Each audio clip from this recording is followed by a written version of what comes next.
Night settles over Vatican City like a velvet shroud, soft but suffocating, pressing against the ancient walls that have witnessed more secrets than any kingdom on earth.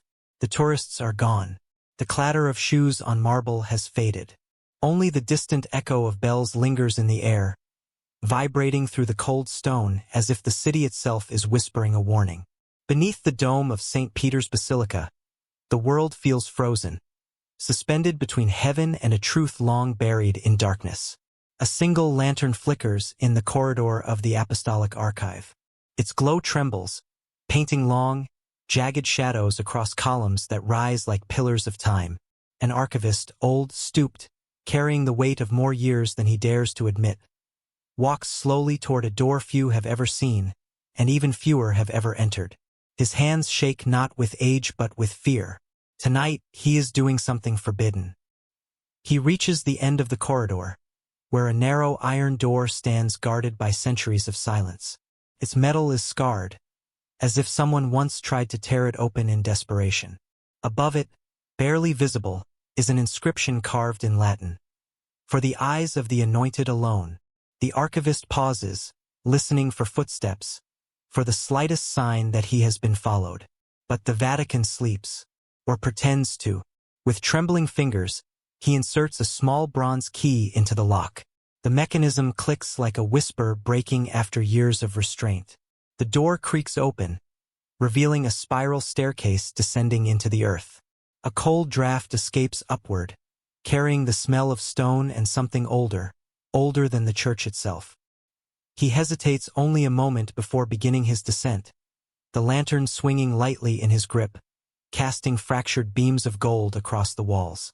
The deeper he goes, the less the Vatican resembles a holy sanctuary. The walls shift from polished marble to rough-hewn stone. The silence grows heavier, thick enough to feel on his skin. Somewhere far below, water drips rhythmically, marking time in a place where time has no dominion. When he reaches the bottom, his lantern illuminates a small wooden door reinforced with iron bands. This one has no keyhole, no lock, only a simple wooden slide that he pushes aside. Beyond it lies a chamber so small and cramped it feels like a room the world forgot. Shelves line the walls from floor to ceiling, each packed with boxes, scrolls, and leather-bound volumes wrapped in thick cloth. Dust lies everywhere, untouched by breath or light for generations. Yet in the center of the room stands a pedestal, smooth, polished, and unmistakably cared for. Something sacred rests here, protected even as the rest of the chamber decayed. The archivist steps closer, raising his lantern. On the pedestal lies a single object, a sealed wooden case, dark with age and carved with symbols no modern archivist recognizes. The carvings twist and interlock like vines choking a forgotten tree. At the center sits a small emblem, two intersecting lines that form a shape resembling a star, but not quite. A symbol erased from official records centuries ago. He touches the wooden lid as though touching the surface of a memory. His breath catches. The air around him seems to thicken, as if the chamber itself senses what he intends to do. For decades he has guarded this place, following orders he never questioned.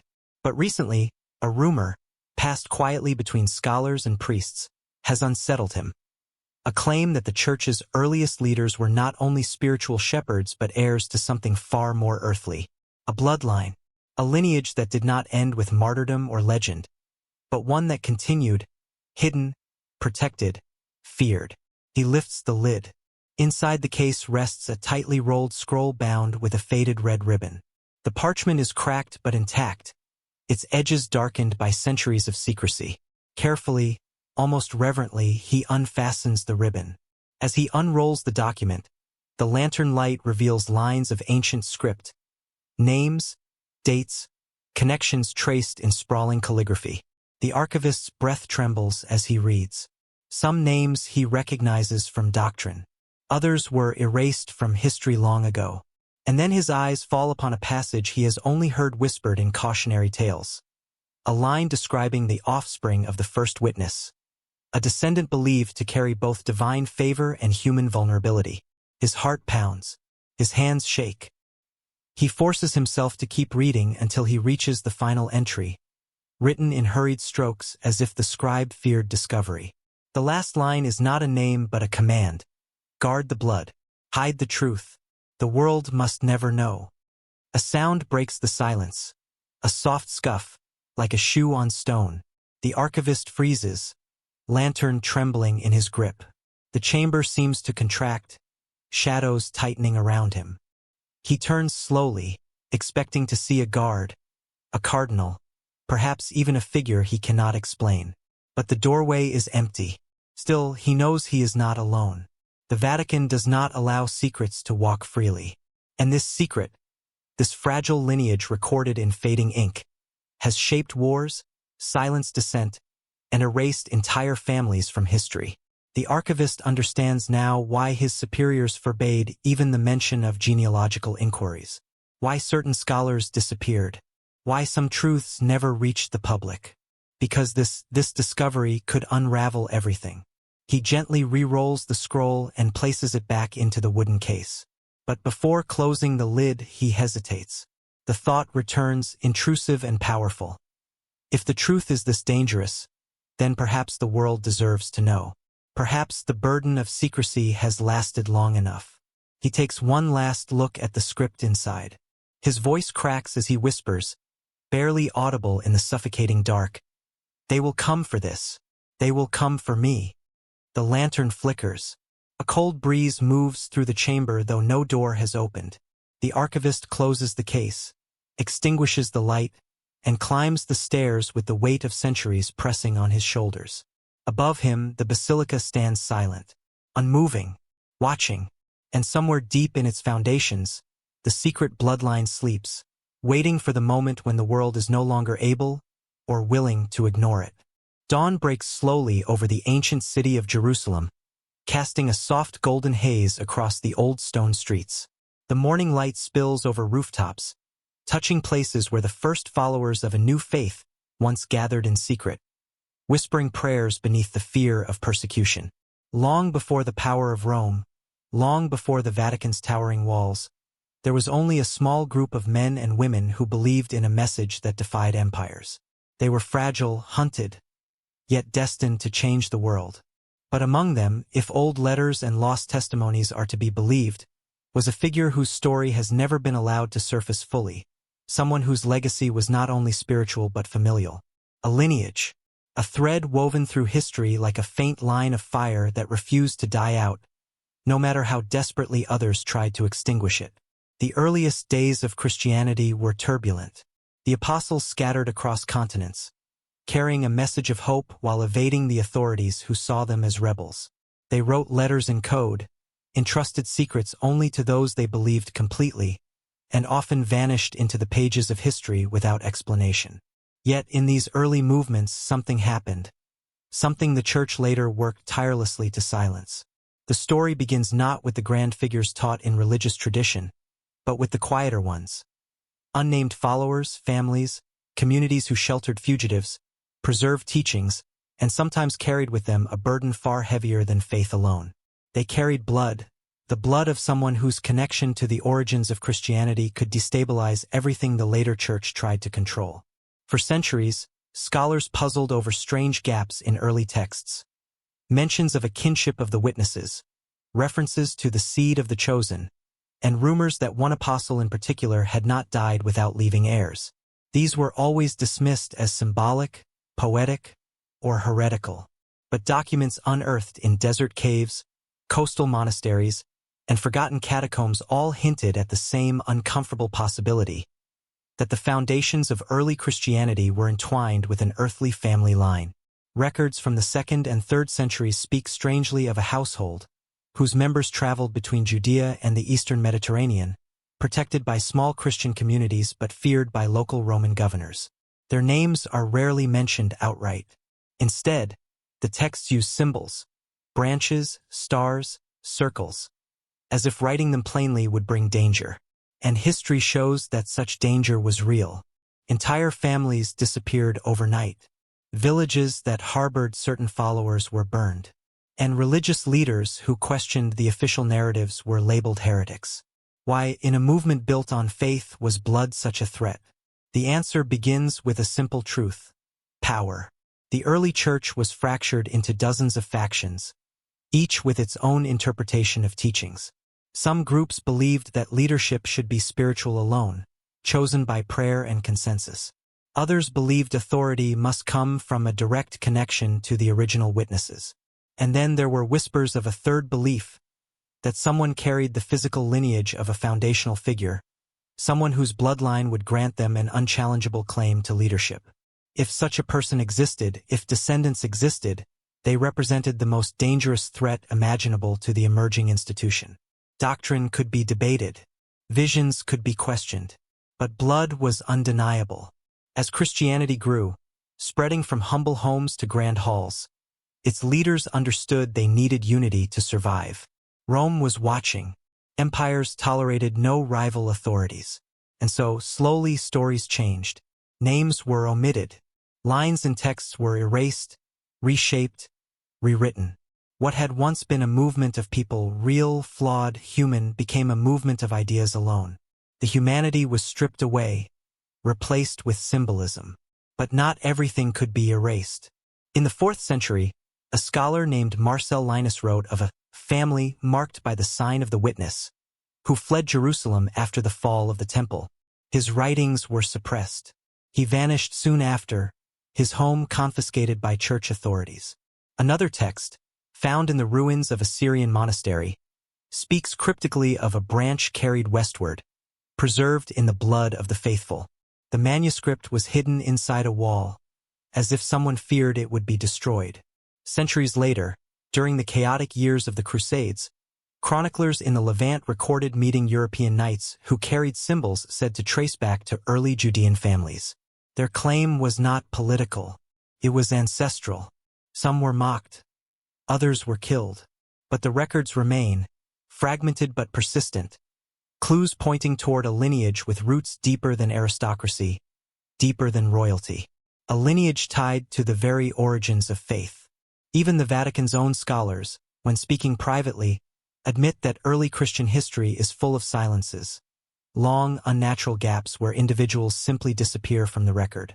These gaps are not accidents. They are the result of deliberate scraping, selective preservation, forced simplicity.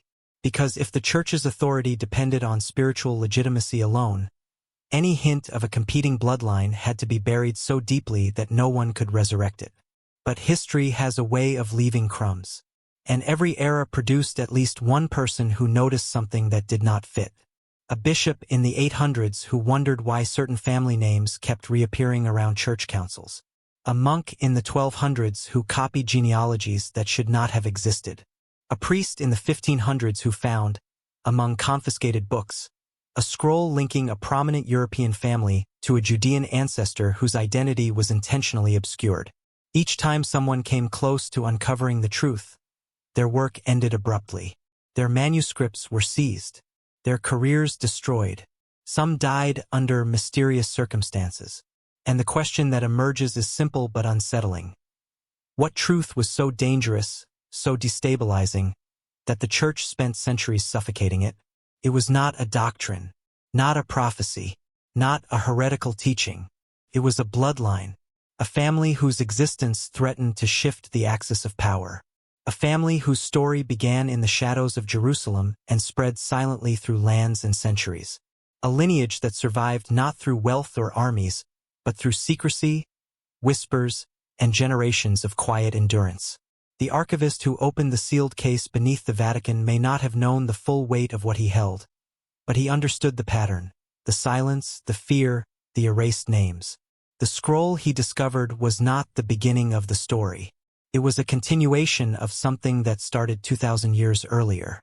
Something the Church tried to bury, then forgot about, then remembered only in nightmares. And somewhere in the tangled branches of forgotten families, in the margins of suppressed texts, in the blood of people living ordinary lives today, that lineage still breathes. Waiting, watching, carrying a truth the Vatican has feared from the very beginning. The parchment was fragile. Its ink faded into the soft brown of age. Yet the words still pulsed with an energy that felt almost alive.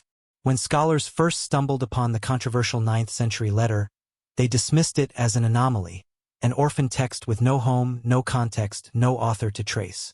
But that was before they read what was inside. Before they realized that this single piece of writing carried a secret powerful enough to fracture the narrative crafted by more than 1,000 years of doctrine. It was discovered in a place that should have been ordinary, a remote monastery perched on the rocky cliffs of Sardinia. Wind had battered its ancient walls for centuries, and time had reduced much of the structure to ruins. The monks who once lived there had long vanished, leaving behind little more than cracked stone, remnants of a chapel, and a library buried beneath collapse. It was here, deep in a hidden alcove behind a fallen pillar, that explorers found a small wooden chest sealed with wax. Inside it lay the letter, so unexpected, so out of place, that it immediately drew suspicion. The letter was unsigned. Its edges were worn, as though passed through many hands before being hidden away. Written in a precise, confident script, it detailed an event no historian had ever recorded. The unnamed author spoke of a gathering of clergy held in absolute secrecy, far from Rome and far from the public eye. The meeting centered around one terrifying revelation: the existence of a lineage tied to the origins of the Church. The tone of the letter was not simply fearful, it was frantic. The first lines described a document presented at the meeting, an older genealogy believed to date back to the 4th century.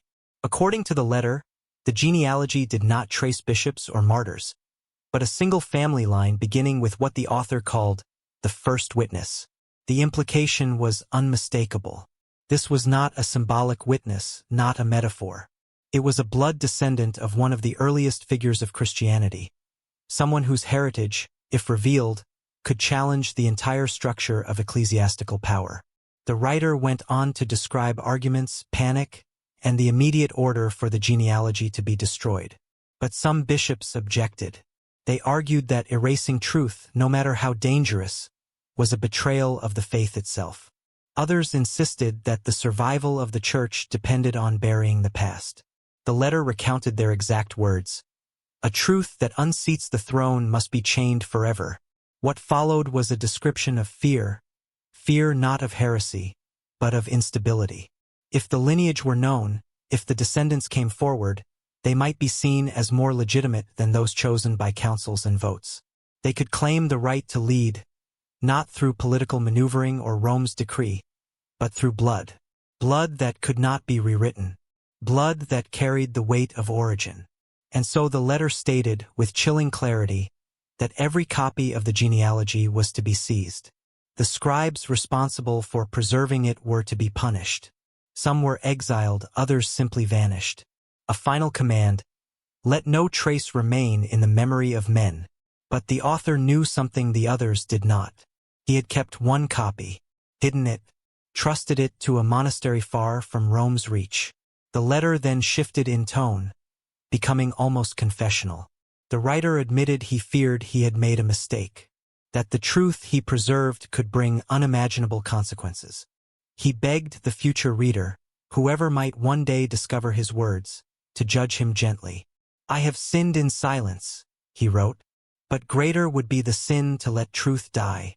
And then, abruptly, the letter ended. No signature, no date, no explanation, just silence. When the first modern scholars read it, they felt a wave of disbelief. It was too explosive to accept easily. A secret genealogy? A bloodline linked to the foundations of Christianity? A bishop who risked everything to preserve evidence? It sounded like fantasy. Some researchers insisted it was a forgery, a medieval hoax written to provoke controversy. But when they analyzed the ink and parchment, the tests confirmed the letter's authenticity. Its age aligned with the late 800s. The linguistic style matched church correspondence of that era. Even the phrasing mirrored other ecclesiastical documents known to be genuine. It was real, and that terrified the scholars more than the content itself. Because if the letter was real, then so was the genealogy it described. The scholars who tried to study it found themselves facing resistance from unexpected places. Several reported sudden pressure from church officials urging them to redirect their research. Others said their funding was revoked without warning. In at least one case, a prominent historian who publicly discussed the letter, lost his university position and disappeared from academic circles. Officially, he retired early. Unofficially, no one could reach him afterward. The pattern was unmistakable. Those who got too close to the truth were pushed back into silence. But a few refused to be silenced. One of them was a young historian named Danilo Ferrante, who devoted years to tracing the origins of the letter. He followed clues the author likely never intended people to follow. He traveled across Europe, comparing handwriting samples, analyzing Latin idioms, studying forgotten regional archives. What he uncovered was both astonishing and unsettling. Evidence of a faction within the 9th century church dedicated to maintaining an unbroken line of succession, not spiritual but biological. Ferrante believed the letter's author had been part of this faction, a man who rebelled at the last moment, choosing preservation over obedience. His research led him to another claim. The descendants mentioned in the genealogy did not vanish. They resurfaced repeatedly over the centuries, tucked into obscure family trees, absorbed into European nobility, protected by groups that operated deep in the shadows. Ferrante was preparing to publish his findings when he mysteriously halted the project. According to colleagues, he became convinced he was being watched. He died months later. The cause was ruled accidental. His notes vanished. And yet, despite every attempt to bury the truth, the letter survived. It exists as a fractured window into a world where spiritual authority collided violently with biological heritage. A world where truth was not lost. It was buried alive. The letter should not exist. Its survival is a defiance of 1,000 years of suppression. And because it survived, a single question lingers like smoke in the air. If this one document escaped destruction, how many others were hidden, waiting to be found? The scrolls describing the hidden genealogy did more than hint at a lineage. They drew shadows around families whose names history only remembers in fragments. These were not the towering figures celebrated in textbooks or carved into marble monuments. They were quieter, subtler presences, threads woven into the edges of empires, never at the center, yet never truly disappearing. Bloodlines in the shadows. In the centuries following the mysterious council described in the secret letter, certain families began appearing in obscure records across Europe. Not in royal courts or political chronicles, but in the margins of monastic writings, in the personal diaries of traveling priests, in the footnotes of forgotten manuscripts. They were families whose existence seemed deliberately blurred, as though history itself was trying to unwrite them. One such family was said to have emerged in the rugged hills of Judea before drifting slowly toward the Mediterranean coast. They carried with them objects that seemed too old for their time: bronze seals, carved symbols, relics marked with a star-like emblem that scholars later connected to early Judean households. These families rarely stayed in one place for long. They were welcomed by small Christian communities yet remained suspiciously distant from central church authority.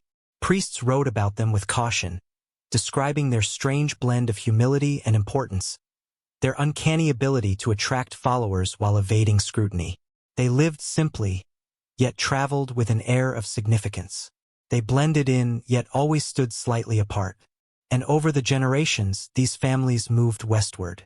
Some settled in isolated villages in Greece, others in the forests of southern Italy, still others in the mountains of southern France.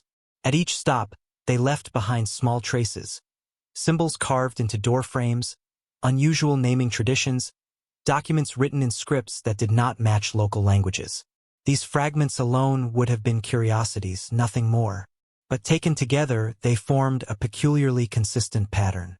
A pattern that aligned too perfectly with the genealogy described in the forbidden letter.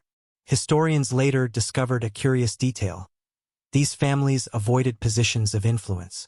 They refused clerical titles, turned down invitations to join councils, and preferred to live on the periphery of society. It was as if they were protecting themselves or protecting something within themselves. They acted like a group that had been taught, generation after generation, to remain invisible. Yet, invisibility only works until someone starts to notice the pattern. In the 11th century, an inquisitive monk from Antioch encountered a family living near the eastern edge of the Byzantine Empire. He described them as keepers of an inheritance not of land nor wealth, but of story and covenant. When he asked them about their history, they answered with silence and unfaltering eyes. The monk later wrote that speaking to them felt like conversing with ghosts who remembered a world I had never known. This family vanished from local records soon after the monk's account. No death certificates, no relocation documents, just a sudden absence, as though they dissolved into thin air. But a decade later, a similar family with similar symbols appeared on the outskirts of Venice, carrying the same star-like emblem on a ring worn by their eldest son. Coincidence? Or migration? The pattern repeated again and again. In France, a medieval priest recorded the arrival of a mysterious household during a time of religious conflict. They were educated beyond their station, possessing knowledge of ancient scriptures in languages the priest did not recognize. They lived quietly but attracted villagers with their calm presence, their healing practices, their uncanny wisdom. When church officials heard of them, they ordered the family questioned. Days before the interrogation, the household disappeared. Fled or warned, no one knows. Their house was found abandoned, candles still warm, scrolls missing, footprints leading into the forest. A century later, in the foothills of the Pyrenees, another family emerged bearing identical traits. Local legend called them the Keepers. No one knew what they were keeping. Some scholars believe these roaming families were descendants of the exiled child mentioned in Section 6 of the larger narrative. Others argue they were simply guardians, individuals entrusted with protecting the lineage, not necessarily carrying it themselves. But a third theory, whispered quietly in academic circles and dismissed publicly by church authorities, suggests something far more intriguing: that multiple branches of the bloodline survived, scattered intentionally across continents to avoid detection. If true, then the church's attempt to erase the lineage did not merely fail. It forced the lineage to become more resilient. A hidden dynasty, a dispersed royal line without a throne.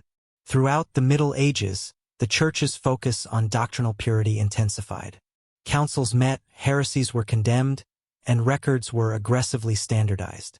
Yet throughout this process, subtle inconsistencies appear, small references that hint at the existence of influential families who were not part of the aristocracy or the papal hierarchy. Marginal notes in ecclesiastical registers mention the protected ones, the children of the covenant, and those whose suffering must be shielded. What suffering? What covenant? Who were they being protected from? To answer this, one must look at the events that seem to circle these families like predators. Periods of religious purging, forced conversions, and inquisitions always seem to coincide with attempts to force these hidden households closer to church control. But every time the families slipped away, sometimes just before soldiers arrived, sometimes by bribing officials, sometimes through networks of sympathetic clergy who believed the bloodline represented something sacred the church had lost. A peculiar story from the 13th century tells of a bishop in southern France who defied orders from Rome to hand over a family suspected of possessing forbidden heritage. The bishop sheltered them for months before secretly escorting them through mountain passes into Spain. The bishop was later excommunicated. The family was never found. These patterns, scattered across documents and continents, paint a portrait of people living in fear yet guided by purpose. They were not rebels or heretics. They were not trying to overthrow the church. They were trying to survive the church. One thing becomes clear. Every time the Vatican tightened its grip on history, these families vanished into the cracks before that history could consume them. It was as if an invisible web protected them. Monks, scholars, hermits, sympathetic priests. Each generation passing along whispered instructions. Stay hidden. Keep moving. Trust no one in red vestments. Protect the blood. By the time Europe entered the Renaissance, these families had blended so deeply into the fabric of ordinary life that tracing them became nearly impossible. Their symbols faded, their languages shifted, their traditions softened, but their presence remained, quiet, enduring, watching as the world changed around them. And though they lived in the shadows, their influence surfaced unexpectedly. In art, in architecture, In the margins of manuscripts were scribes doodled symbols that matched those found in the Judean carvings of centuries before. Influence without credit. Presence without recognition. Bloodlines in the shadows. Unbroken. Unclaimed. Unforgotten. Waiting for the moment when history could no longer bury them. The great councils of the early church were meant to unify belief, to draw clear lines between truth and dissent, to consolidate the fragile, growing faith into a single voice. But behind the elegant theological debates, behind the hymns and prayers and the polite language of doctrine, something far more human was happening.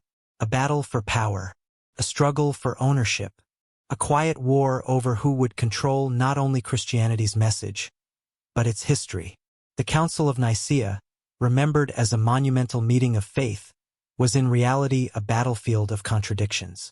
Bishops traveled from across continents, carrying not only scripture and conviction but fears, grudges, ambitions, and secrets.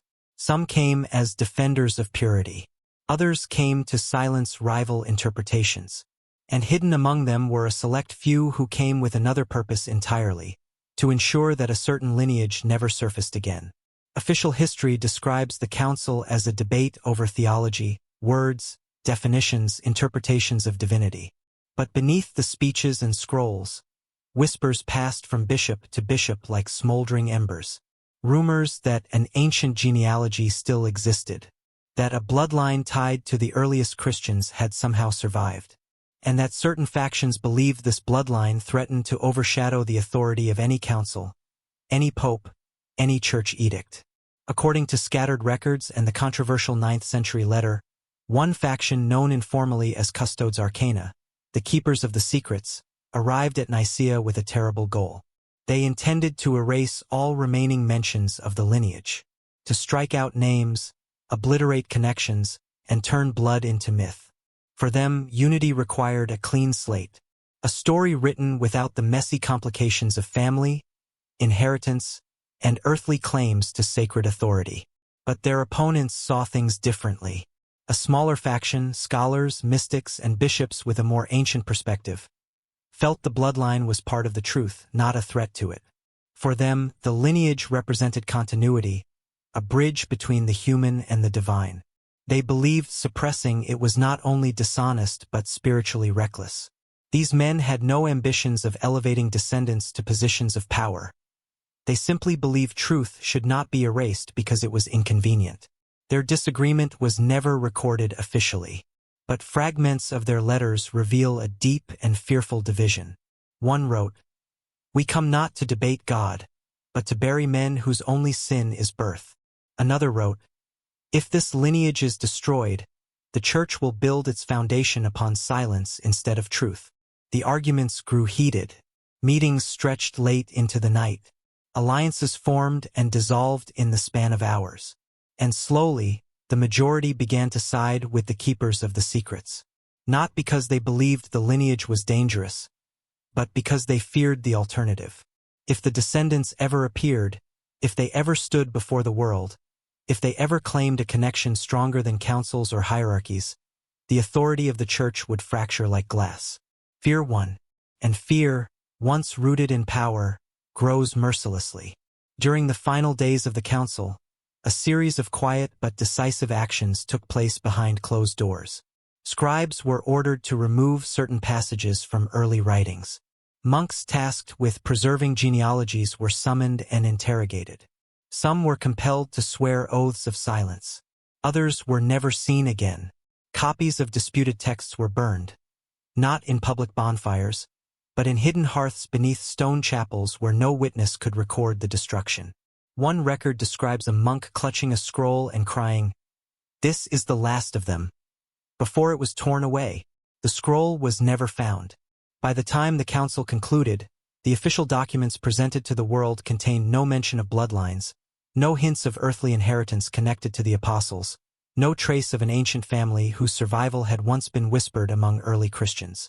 The silence was total, complete, surgical, and yet, even after the council's decisions solidified, not everyone accepted the outcome. A handful of dissenting bishops continued to guard fragments of the forbidden genealogy. Some hid them inside reliquaries. Others smuggled them to distant monasteries. A few entrusted them to families who had already spent generations on the run. These secret acts went unnoticed at first, but not forever.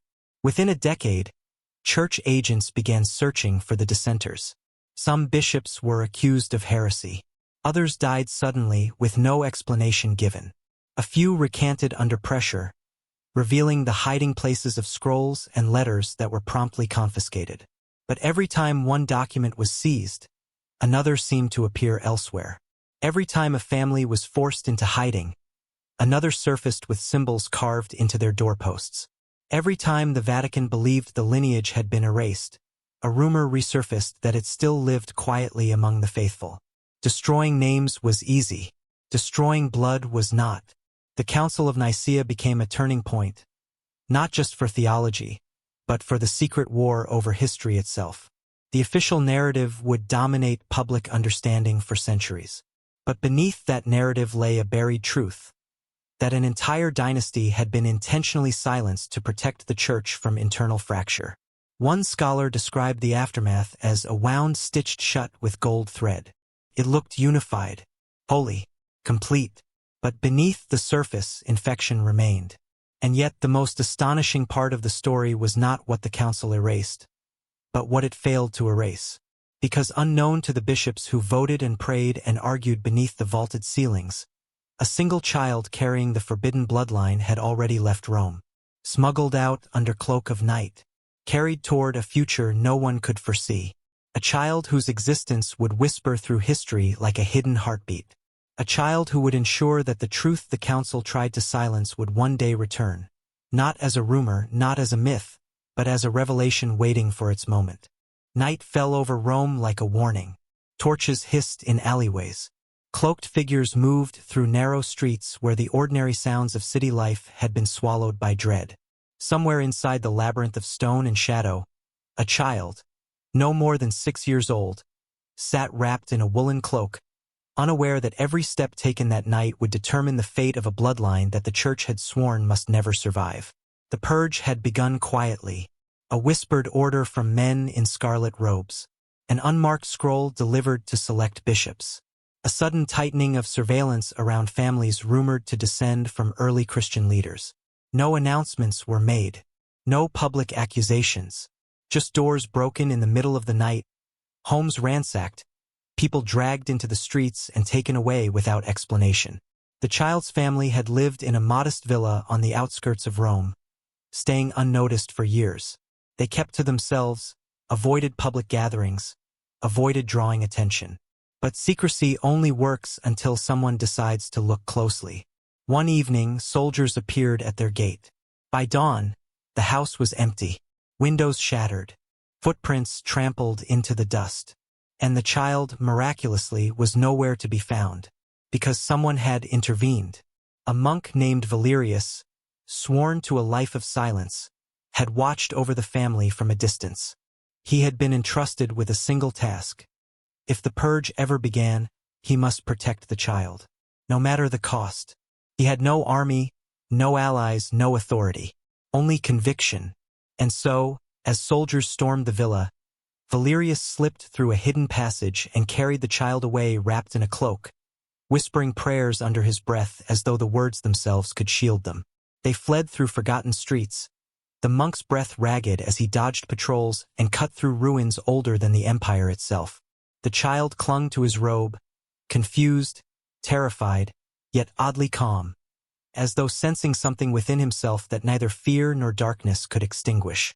Valerius knew escape within Rome was impossible.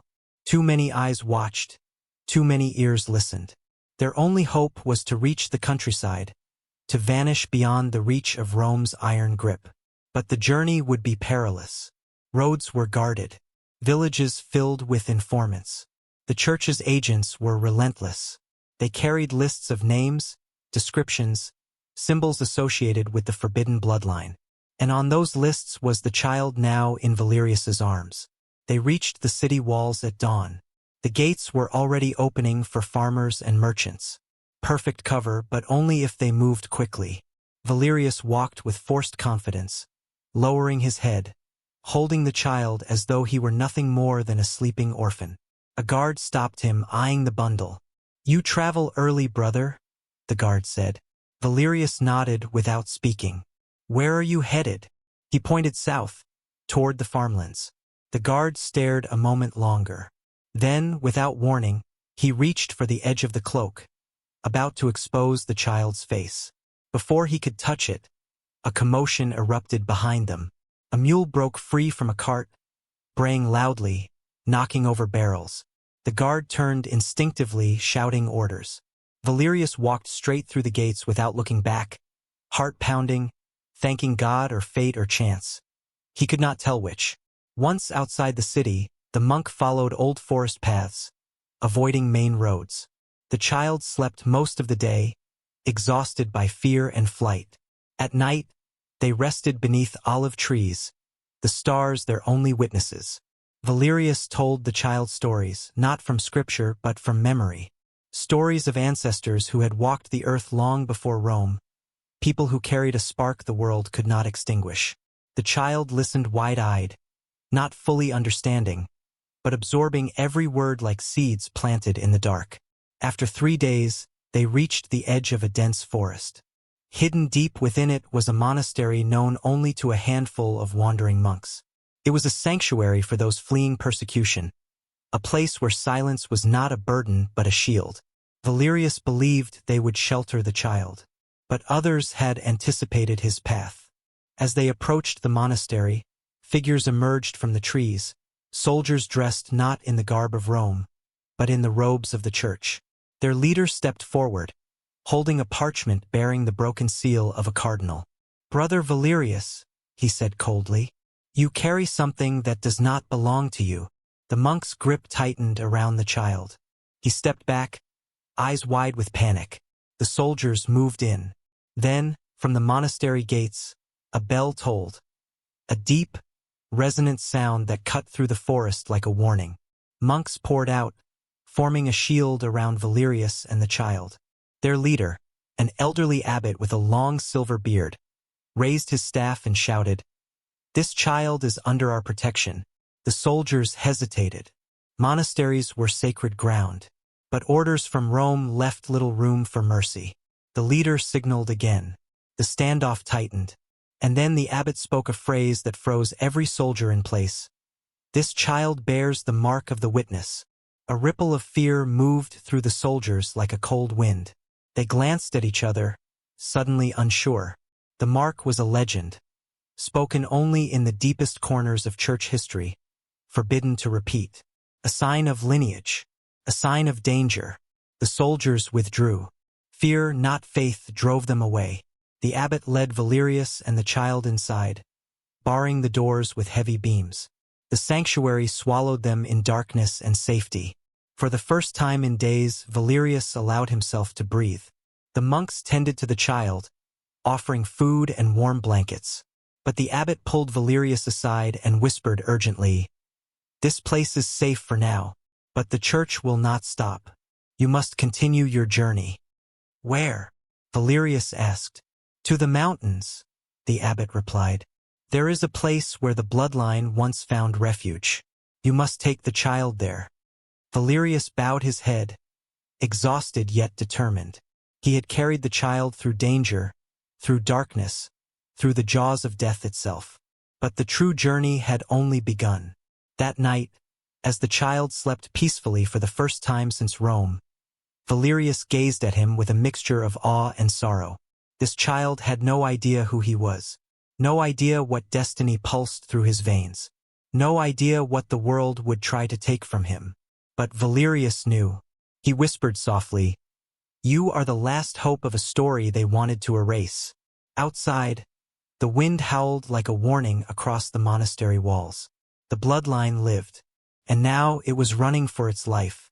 The journey to the Forgotten Kingdom was long enough to blur seasons. Forests bled into valleys, valleys dissolved into rolling hills, and hills gave way to mountains jagged as broken teeth.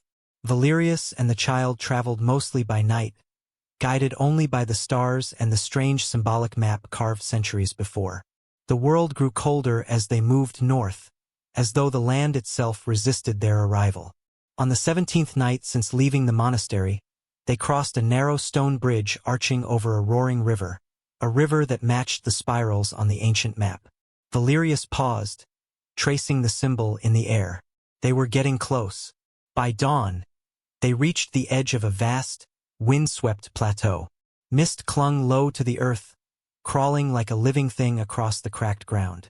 In the distance, cloaked by fog and silence, rose towering monoliths of stone, pillars carved by hands long forgotten. Each one bore the same symbol the abbot had shown them, 3 circles aligned vertically. The child stepped toward them with wide eyes. "What are they?" he whispered. "Markers," Valerius replied softly. "The border of a kingdom that once guarded the blood you carry." The pillars loomed like watchmen of stone, their surfaces weathered but unbroken. They had survived storms, wars, empires, and now they stood witness once more as 2 travelers crossed into their ancient realm. The land beyond the stone sentinels felt different, older, heavy with echoes. The wind carried a whistle like distant voices. Trees twisted into shapes that resembled symbols carved in the monastery below. It was as though the earth itself whispered the memory of those who had once walked here. The path narrowed into a rugged trail etched along the mountainside. At its end, hidden within a valley surrounded by steep cliffs, sat the forgotten kingdom of the crossbearers. It was smaller than Valerius expected. Not a city, not even a proper town, but a cluster of stone structures half sunk into the ground. Moss covered their walls. Ivy strangled old archways. Roofs had collapsed under centuries of snow. Yet the silence that hung over the ruins was not the silence of decay. It was the silence of preservation. A hush as though the land itself guarded something sacred. Valerius approached cautiously. "Stay close to me," he told the child. They crossed an old gate made of stone and earth, its arch inscribed with a symbol that had appeared repeatedly on the map. The elongated star, carved with reverence. The child raised a hand and traced its outline, his small fingers trembling with an instinct he did not understand. "Do you feel it?" Valerius asked quietly. The child nodded. Like it's listening." Valerius's breath caught. The legends had spoken of this, of the land reacting to the presence of the rightful lineage. The ground beneath them felt warmer, the air less harsh. Places of old blood recognized their own.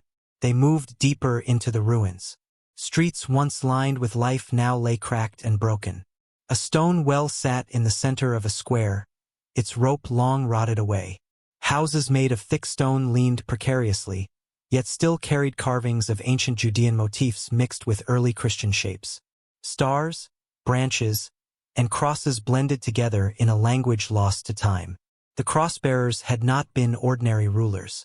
They were guardians of a heritage older than Europe itself.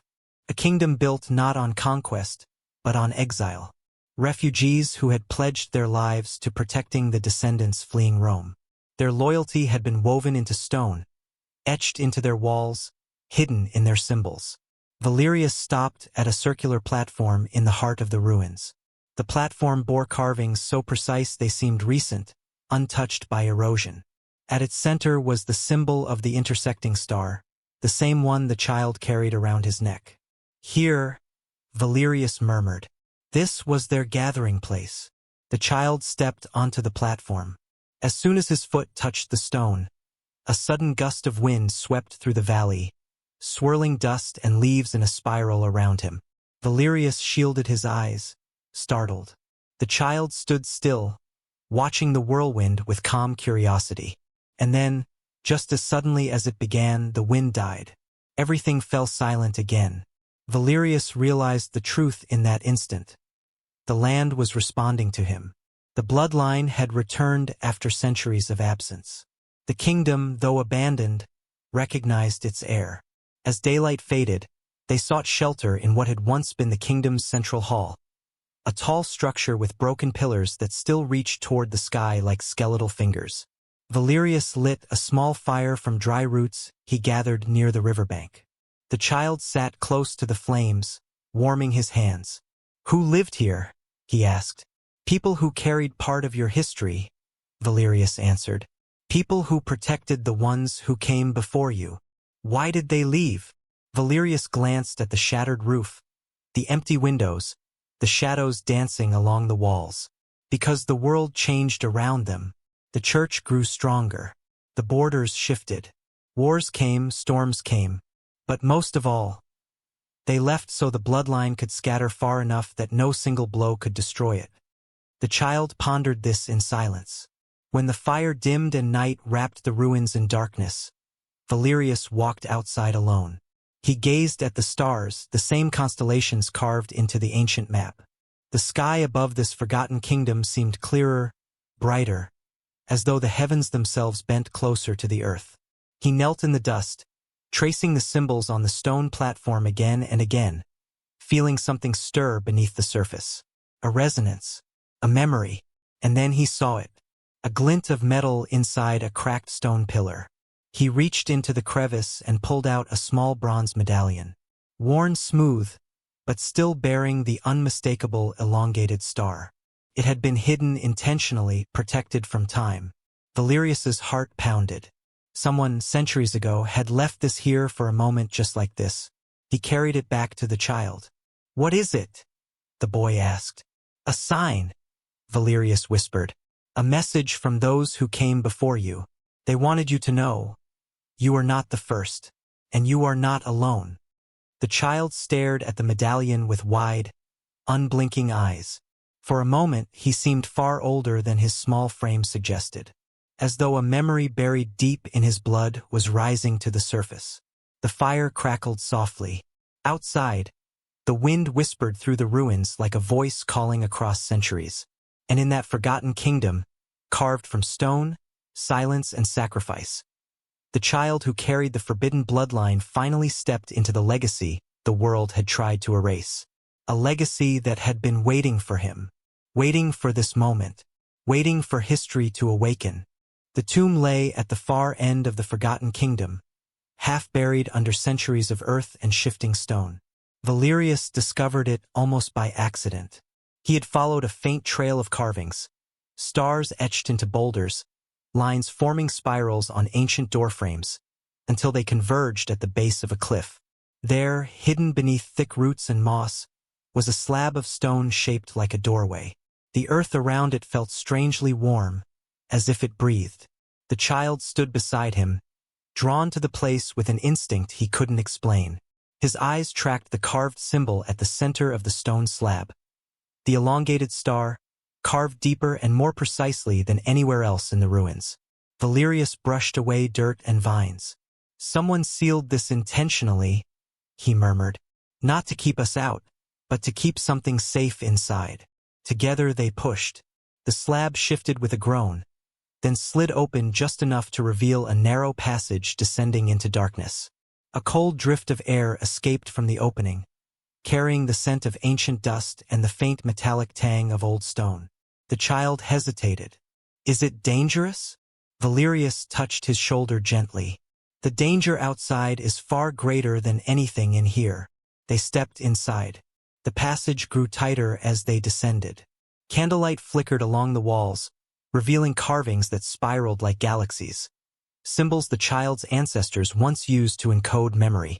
The deeper they walked, the stronger the sense of presence became. Not a haunting, but a waiting. At last, the passage widened into a chamber. It was small, circular, carved into the rock with astonishing precision. The walls were lined with stone shelves, each holding clay lamps long extinguished. In the center of the room, raised on a pedestal of smooth granite, rested a sarcophagus. Its lid was not adorned with crosses or Christian iconography. Instead, it bore the unmistakable star symbol. Yet here it was surrounded by finely carved Hebrew letters, a fusion of cultures, eras, identities, a signature of a lineage that refused to be contained by any single history. The child approached slowly, drawn by something deeper than curiosity. "Who is inside?" Valerius swallowed hard. "Someone connected to you, someone they didn't want the world to remember." He knelt beside the sarcophagus, running his hands along the carvings. The Hebrew script was weathered but legible. He traced the characters, whispering them under his breath. A name, a lineage, a message intended for the future. Valerius froze.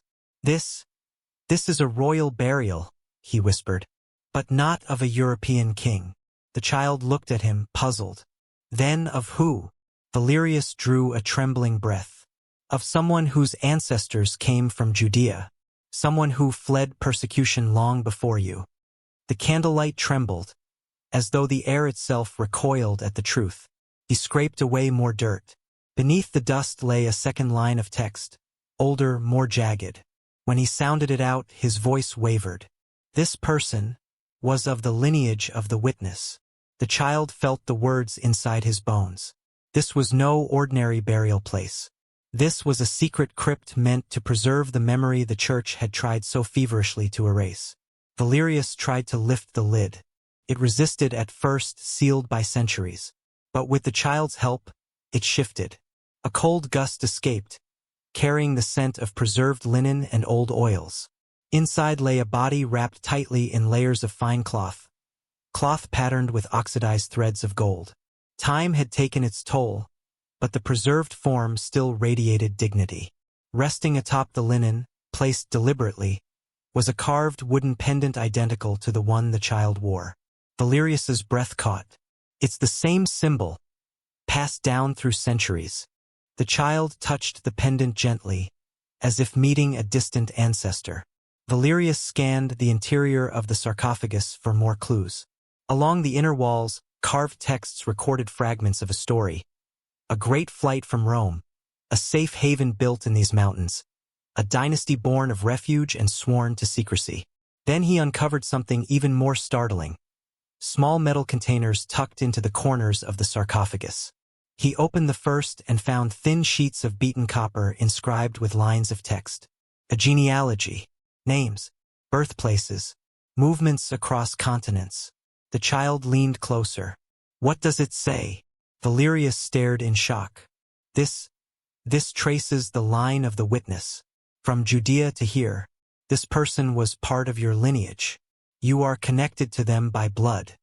The child looked at the preserved figure in the sarcophagus. His voice barely a whisper. They protected us, even when I didn't exist yet. Valerius nodded. And they left this so one day someone like you could find it. As he read deeper into the inscriptions, he discovered something even more unsettling. The genealogy extended beyond the tomb's occupant. It listed the names of descendants scattered across Europe, some in Italy, others in France, a few farther north. It described marriages hidden from church records, movements disguised as pilgrimages, children raised under assumed names.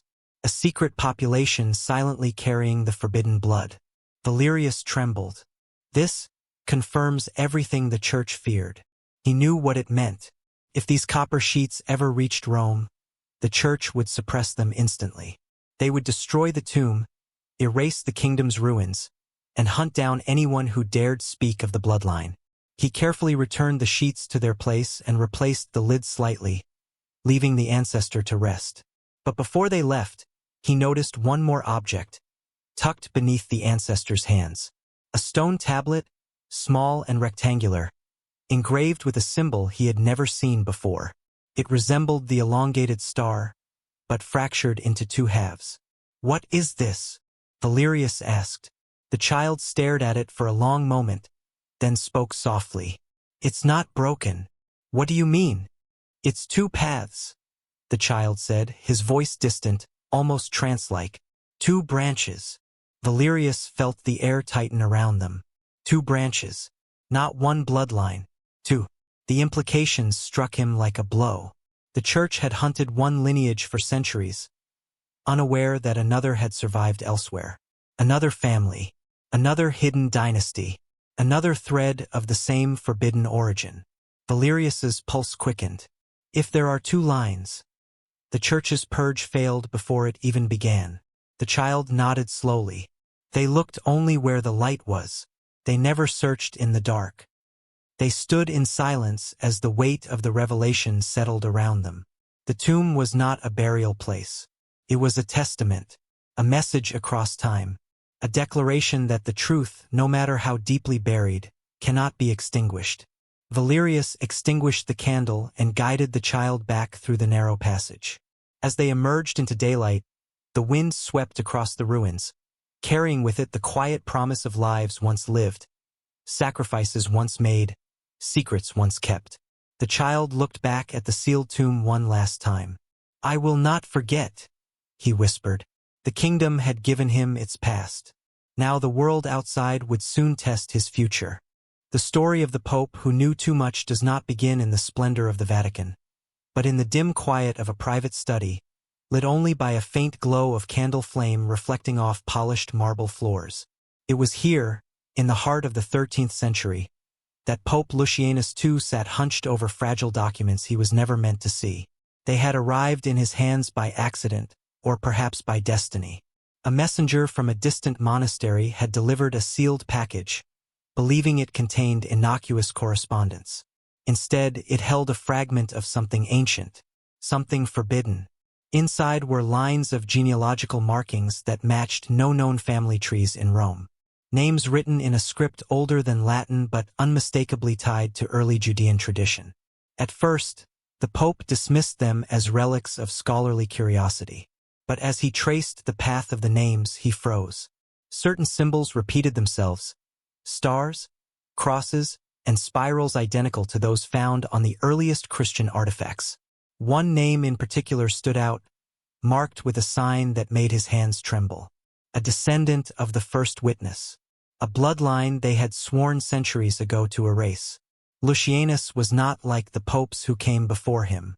He believed in truth, not power. He believed that faith could withstand revelation, that the church should not fear history but confront it. And so he read further, deeper, until the candle burned low and his eyes ached. Piece by piece, a hidden world unfolded before him.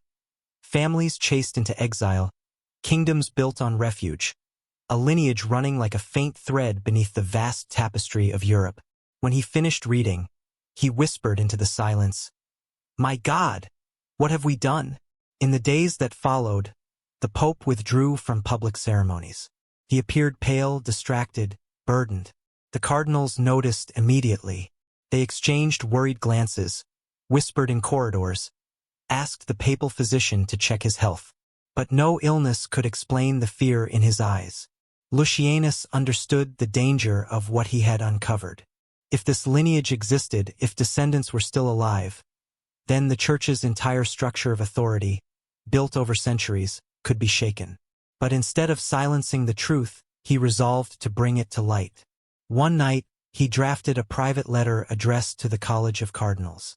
Its contents were never fully recovered, but fragments preserved by monks centuries later reveal its intent.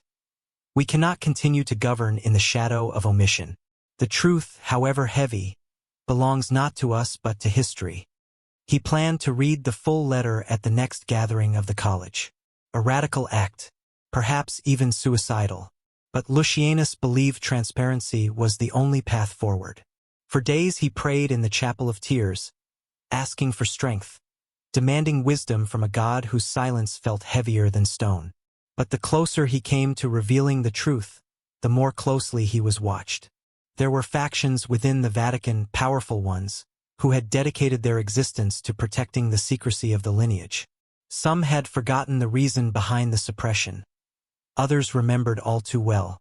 Their allegiance was not to truth, but to preservation, to order, to survival of the institution at any cost. When whispers reached the ears of these guardians, that the Pope had uncovered records tied to the forbidden genealogy, they acted swiftly. On the evening before Lucianus was set to address the College of Cardinals, a storm rolled across Rome. Lightning cracked above the basilica, rattling its massive dome. The Pope was last seen in his study, reviewing the ancient documents once more, tears slipping silently down his cheeks. He never left that room alive. The next morning, Vatican officials announced that the Pope had died in his sleep from sudden heart failure. A peaceful death, they claimed, a natural one. But those who had seen his body whispered otherwise. His servants spoke of bruises along his throat, of ink smeared across the desk as though a hand had been dragged violently over his half-written letter.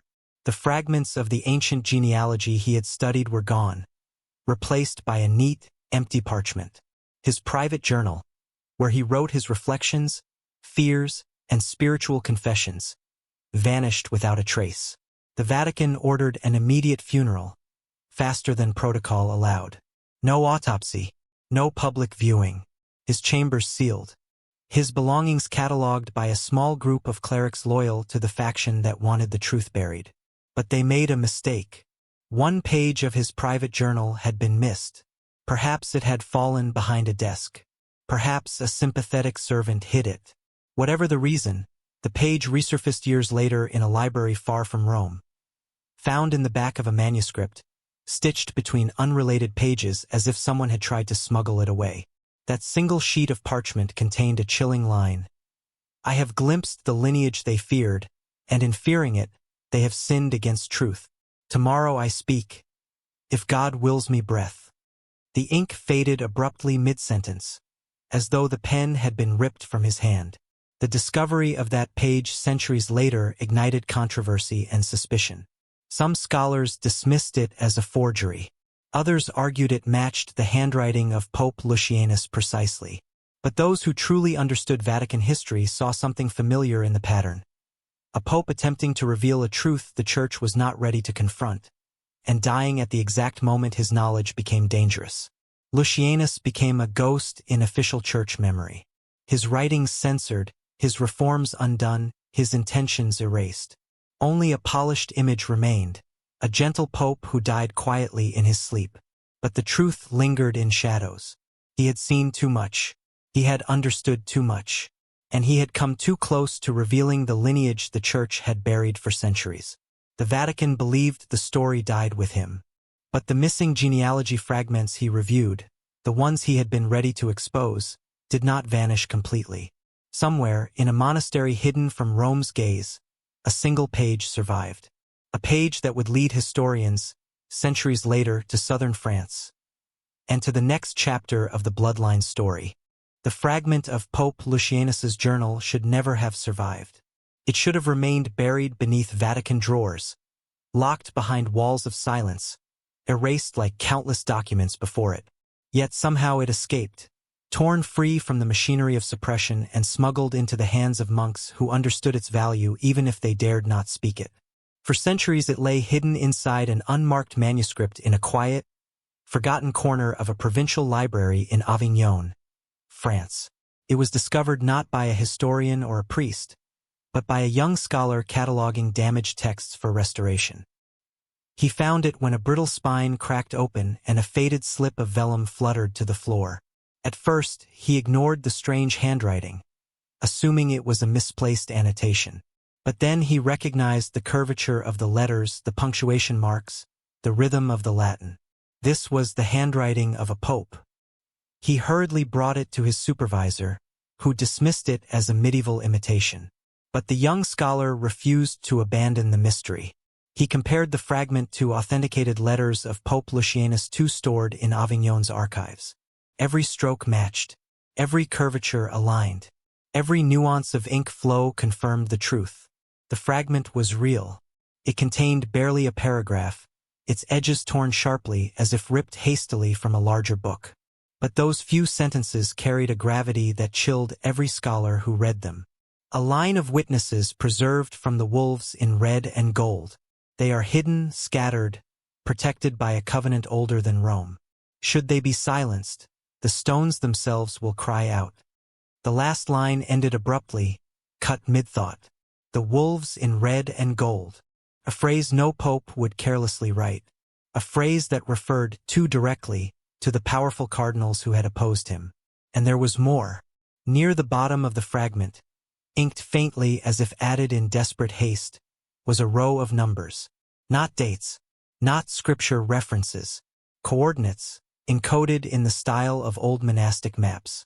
Coordinates pointing to a very specific region of southern France. The foothills of Languedoc.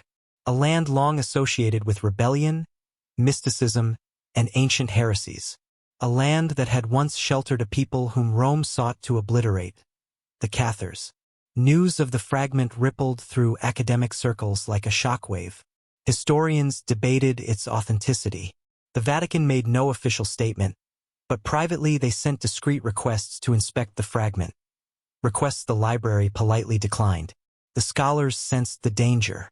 They had become custodians of something Rome had failed to eliminate. Within months, a small research team assembled to follow the coordinates hidden in the papal fragment. Among them was the young scholar who had first discovered the page.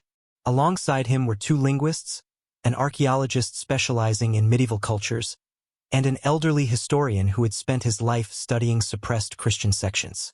They traveled quietly, avoiding attention, their journey guided by a mixture of scholarly curiosity and unspoken dread. When they arrived in Languedoc, they found a landscape shaped by memory. Rolling hills dotted with ruins, old fortresses perched on cliffs, villages untouched by time. The region was haunted by a history of bloodshed. During the crusade against the Cathars, tens of thousands had been slaughtered. Entire towns burned, knowledge destroyed, families erased, and yet something had survived. The coordinates led the team to an abandoned monastery nestled among vineyards. Its roof had collapsed long ago. Ivy strangled its walls, but the foundations were intact, its stone arches still standing like ribs of a long-dead creature. Inside, dust swirled in shafts of light. Pigeons fluttered in the rafters. The air smelled of earth and old secrets. The team searched for days, cataloging inscriptions, lifting fallen stones, documenting patterns carved into walls. At first, they found nothing unusual. But then, on the third night, as the moon cast silver light across the broken altar, one of the linguists noticed something odd. Behind the altar was a panel of stone carved with symbols. Not crosses, not saints, but stars intertwined with spirals identical to the ones Valerius had seen centuries before in the Forgotten Kingdom. Some of the symbols matched those found in the papal fragment. A shiver passed through the group. They pushed the panel aside. Behind it was a narrow corridor, hidden, dark, and cold. The archaeologist lit a lantern and stepped inside. The air smelled ancient, undisturbed. At the far end of the corridor, sealed beneath a layer of plaster, was a stack of small wooden cases. Most had rotted, their contents lost.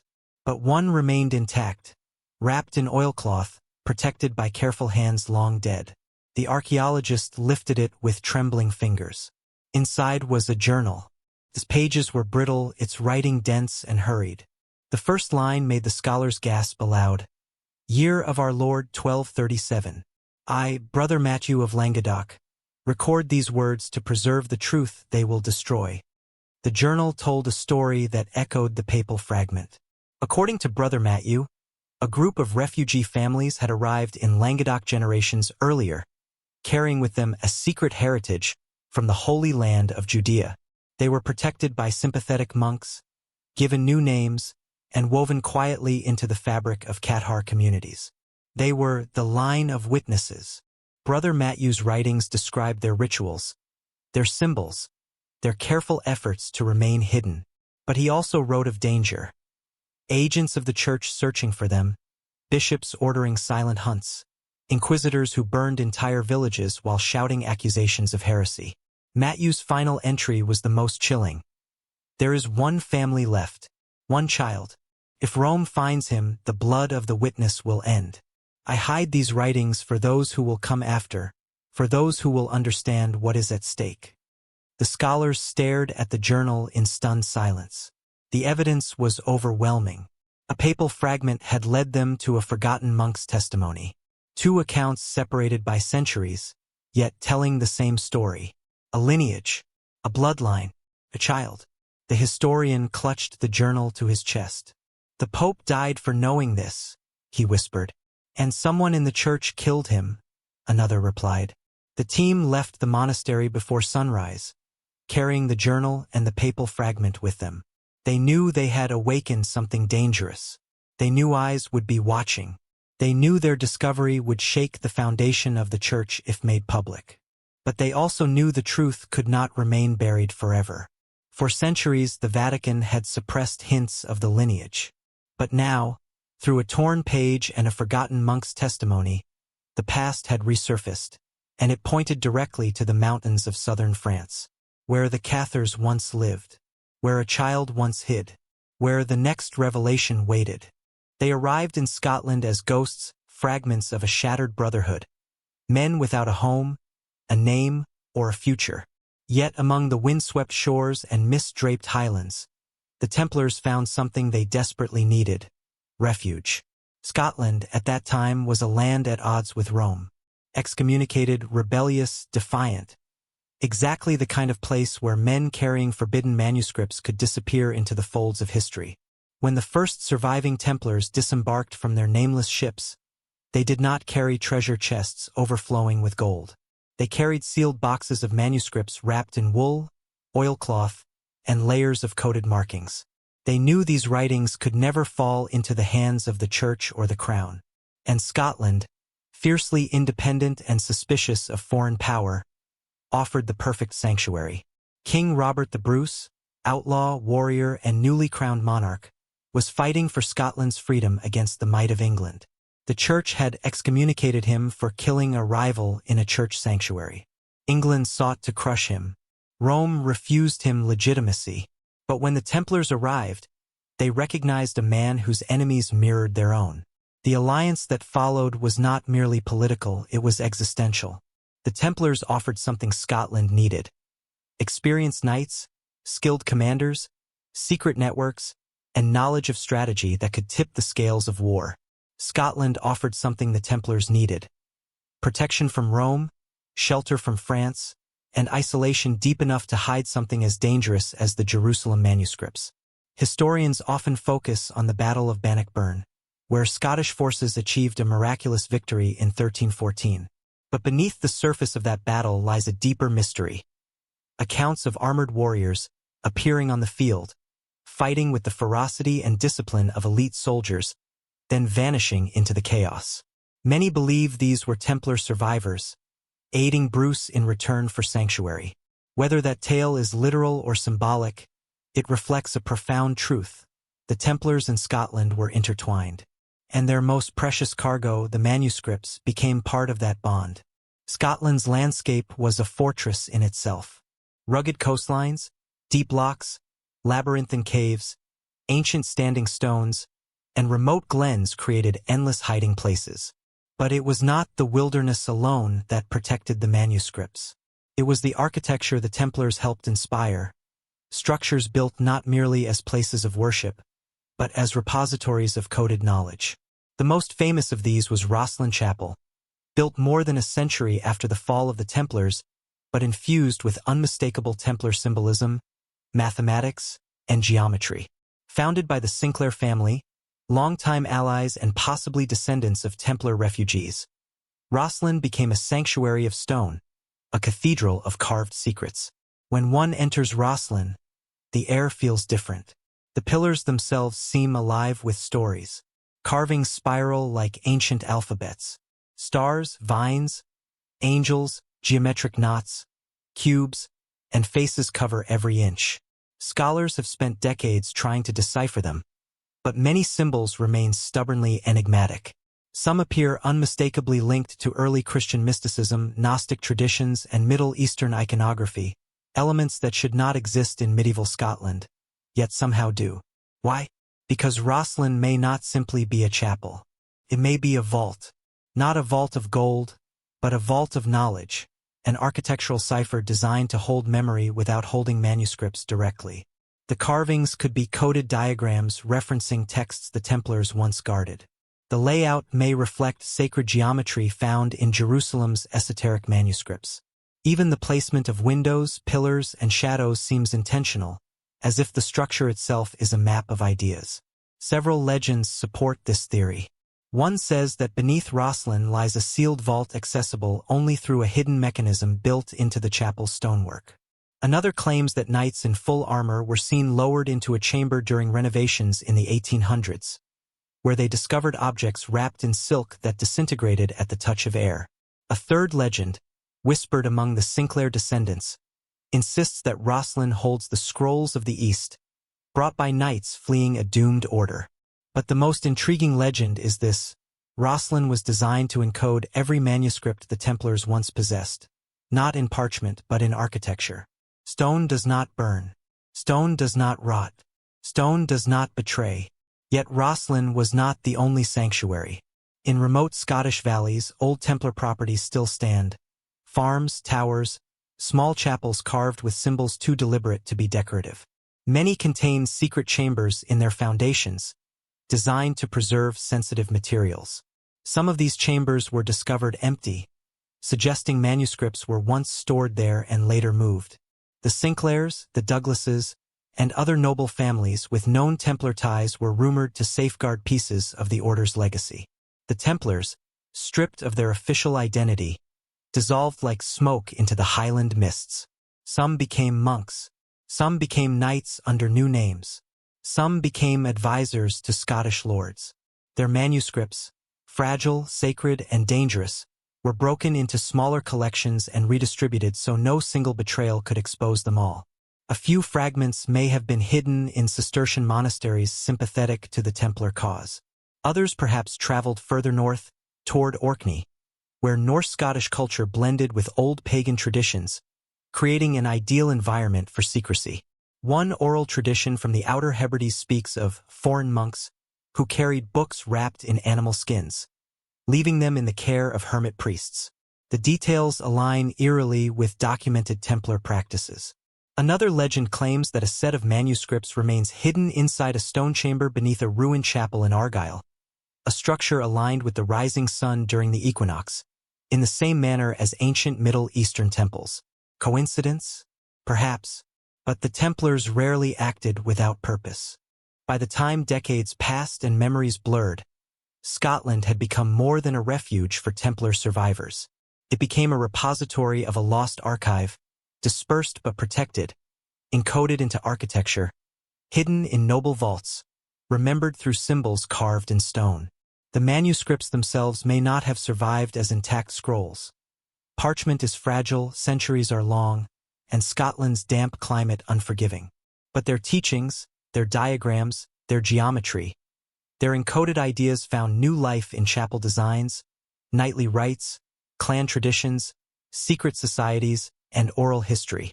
And as these ideas blended into Scottish culture, a new legacy emerged, one that would influence Freemasonry, esoteric brotherhoods, and future movements that drew heavily from Templar symbolism. The manuscripts did not merely hide in Scotland. They transformed there. They became part of the land. Rosslyn, with its impossible carvings and silent vaults, stands as the most visible relic of that transformation. Approaching it is like approaching a physical memory, an echo of something carried from Jerusalem across oceans and battlefields, kept alive by men who believed knowledge was worth dying for.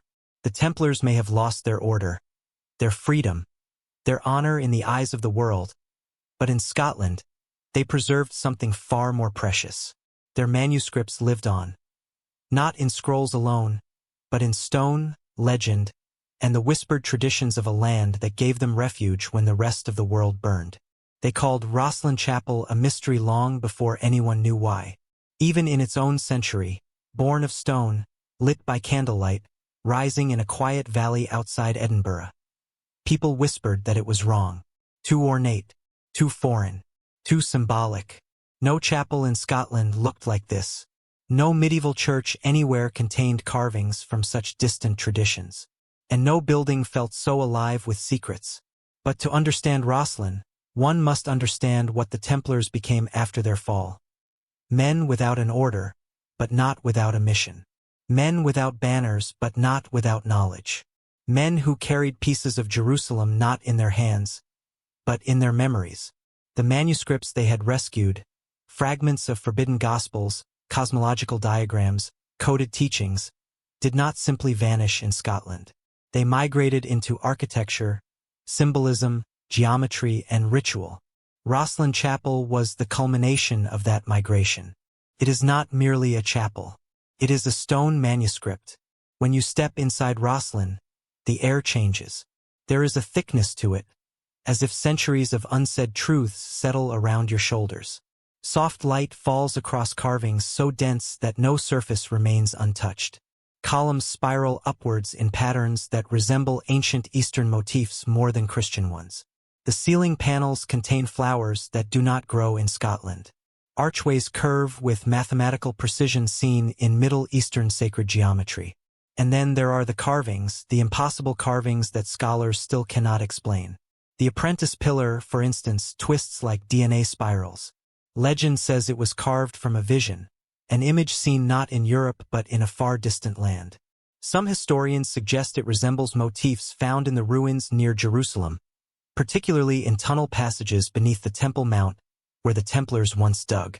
Its swirling forms echo the cosmic diagrams found in suppressed Christian and Gnostic texts, symbolic representations of the soul's ascent through realms of understanding. The Green Man, a pagan nature deity, appears dozens of times throughout the chapel. This is astonishing because medieval Christian churches rarely, if ever, featured this symbol. Why would a chapel commissioned by a noble Christian family incorporate an image that represented rebirth, hidden knowledge, and ancient mystery?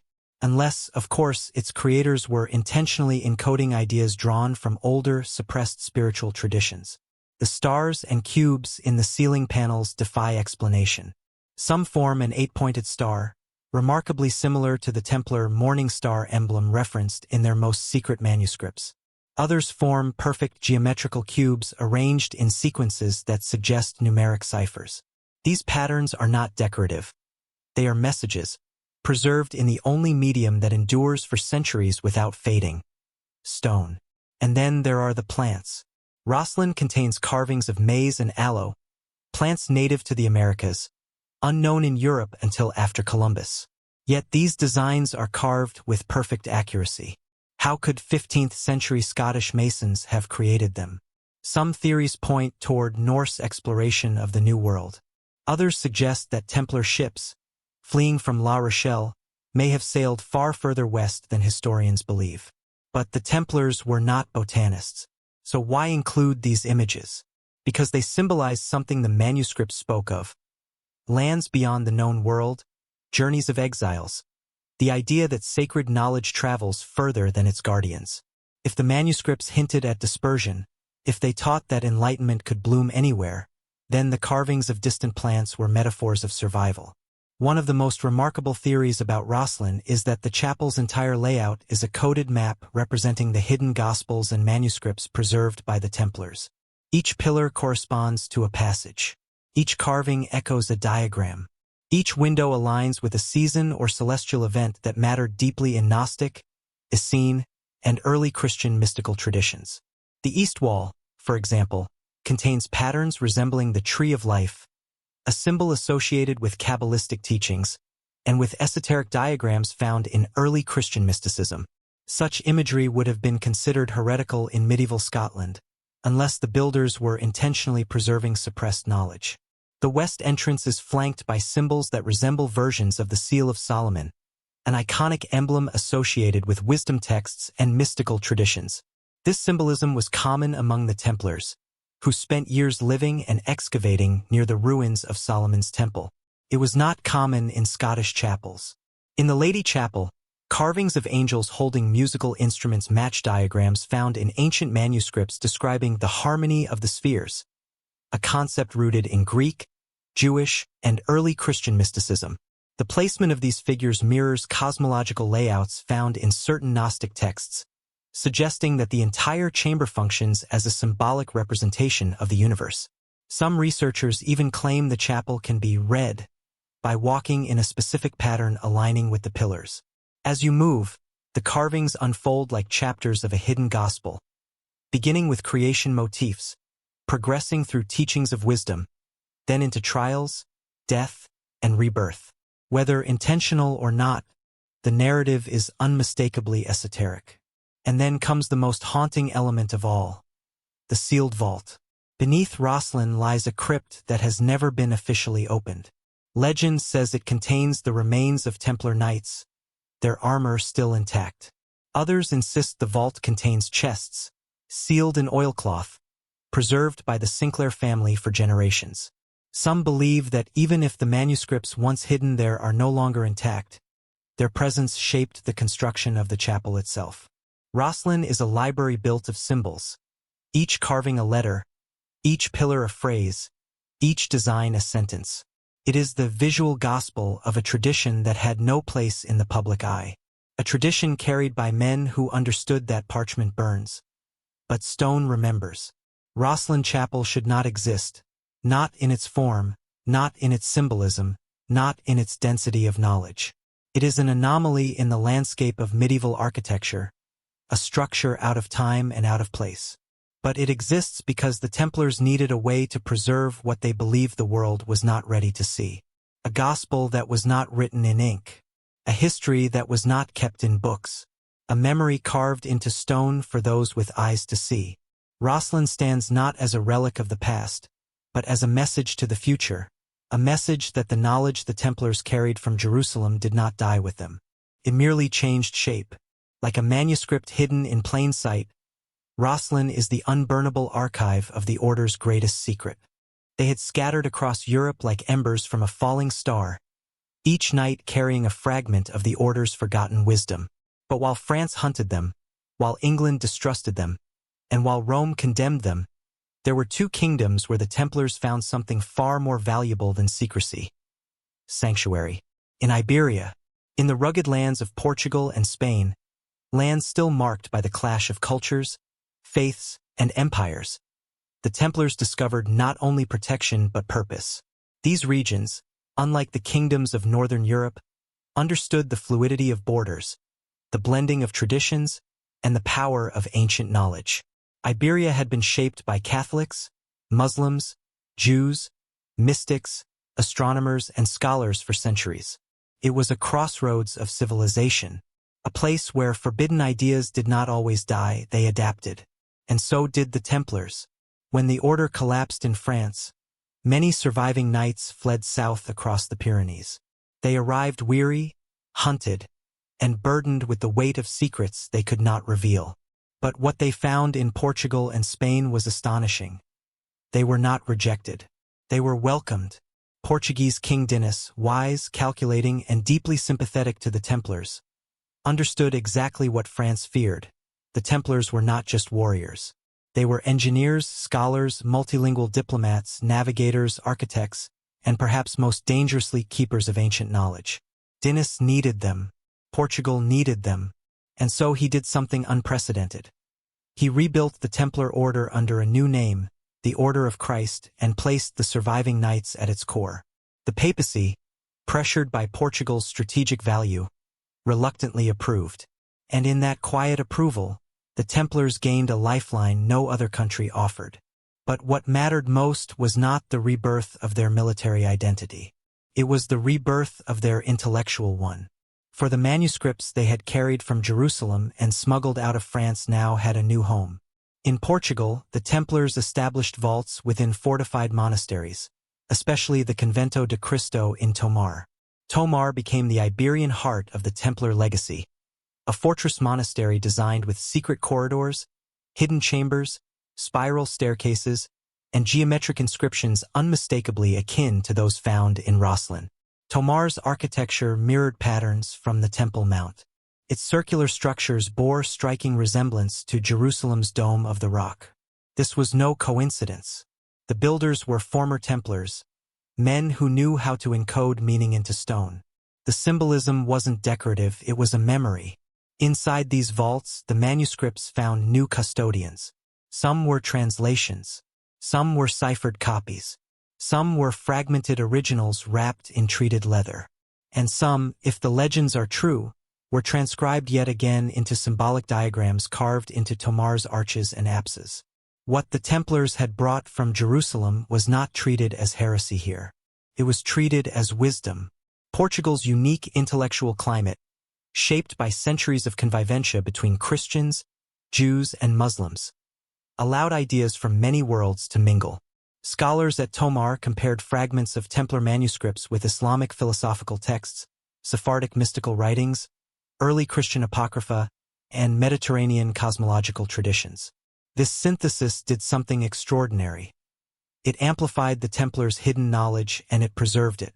The manuscripts did not remain frozen. They evolved. Spain offered a different kind of refuge. Here, surviving Templars quietly filtered into Spanish military orders, like the Order of Calatrava and the Order of Montesa, both deeply rooted in Iberian tradition. These organizations accepted the knights not just for their skill in battle, but for their expertise in politics, fortification design, and cross-cultural negotiation.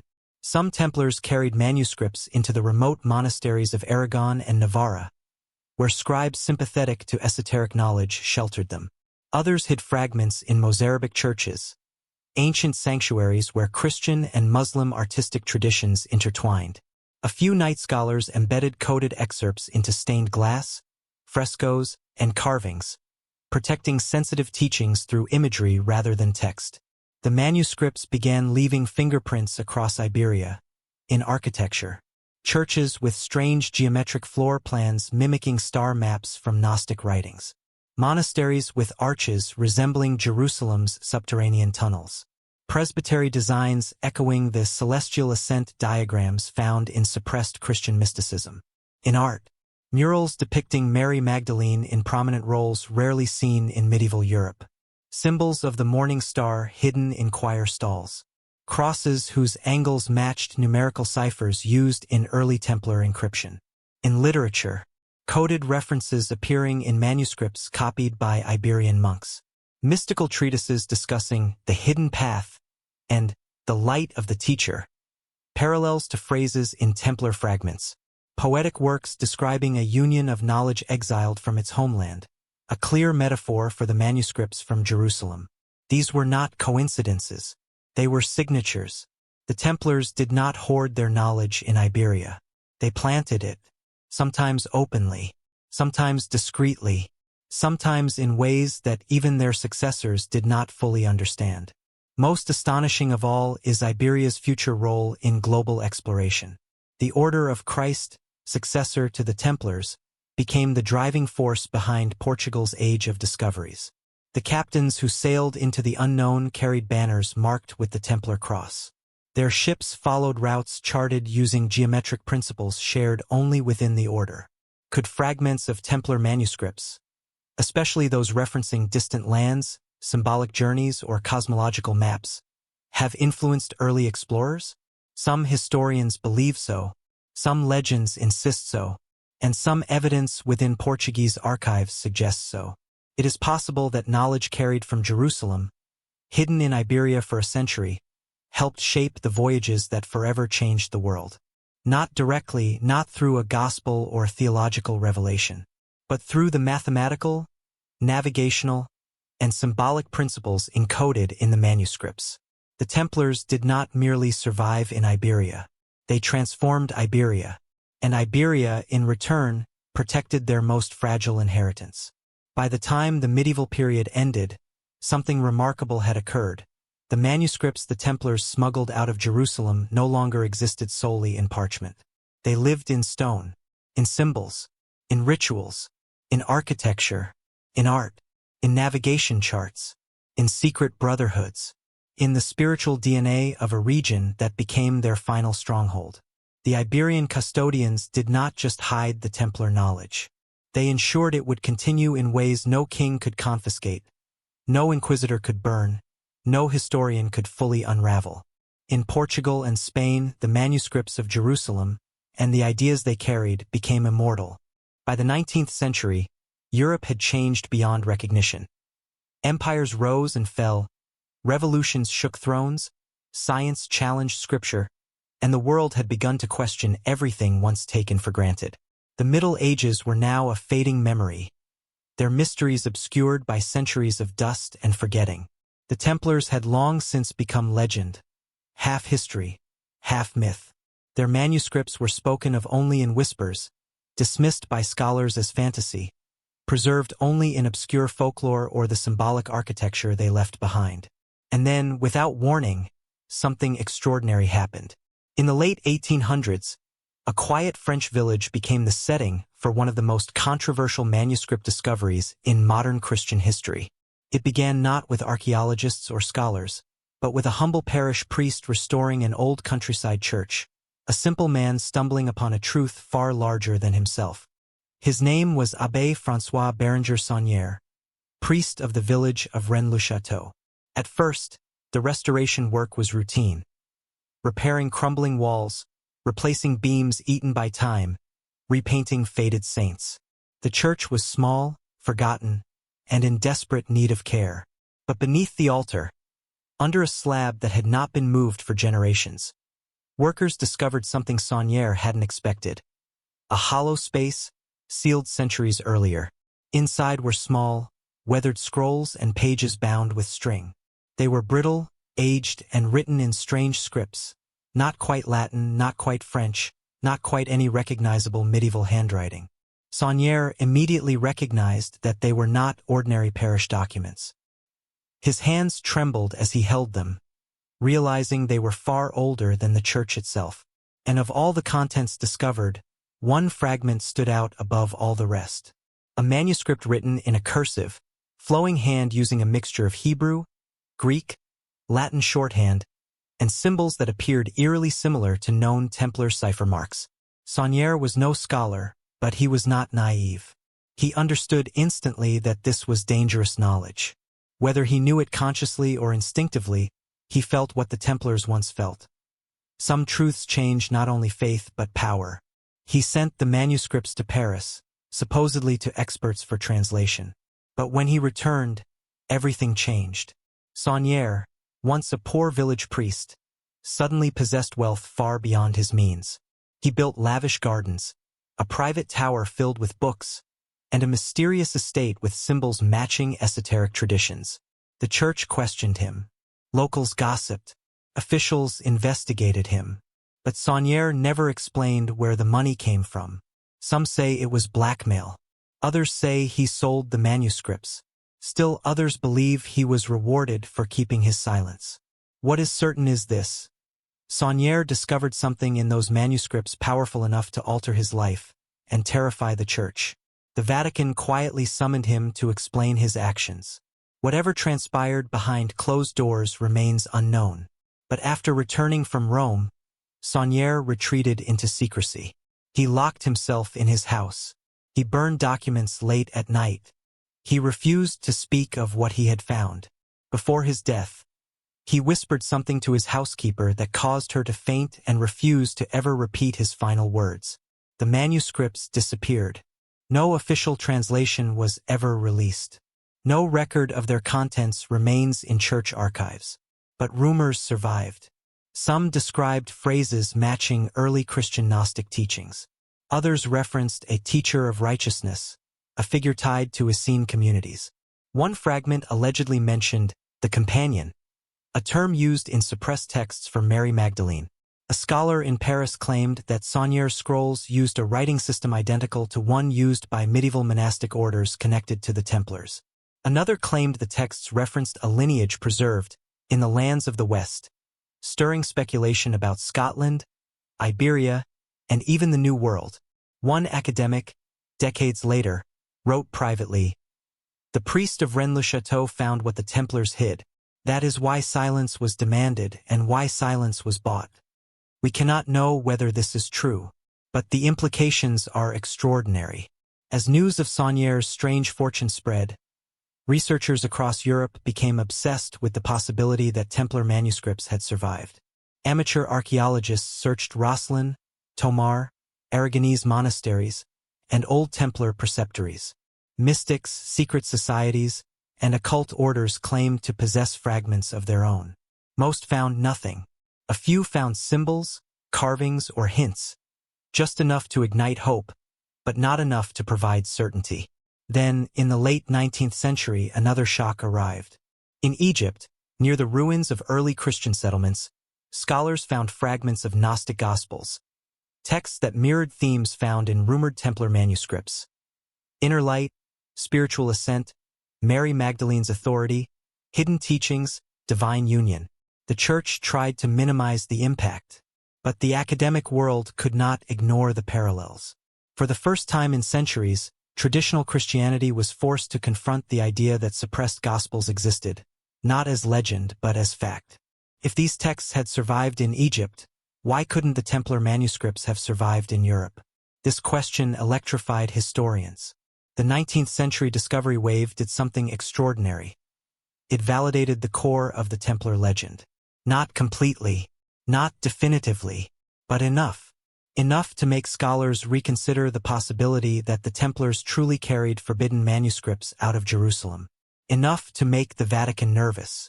Enough to give birth to a new academic field devoted to apocryphal Christian writings. Even today, debates rage about what Saunier really found. Did he hold genuine Templar manuscripts? Did he discover coded documents exposing early Christian secrets? Did he find genealogical scrolls linked to suppressed traditions? We may never know, but the echoes of that discovery still ripple through theological studies, historical investigations, and popular culture. Saunier's find proved one thing beyond doubt. The past is not silent. It whispers quietly, persistently, dangerously. And sometimes, it whispers through a forgotten parchment found behind an altar in a tiny church in a village no one had heard of, until the secret it guarded shook the world enough to be feared again. They came with shovels, trowels, delicate brushes, and notebooks, but what they were really digging for was truth. Not the truth written in textbooks, not the truth preached from pulpits, but the truth hidden beneath centuries of stone, rubble, and silence.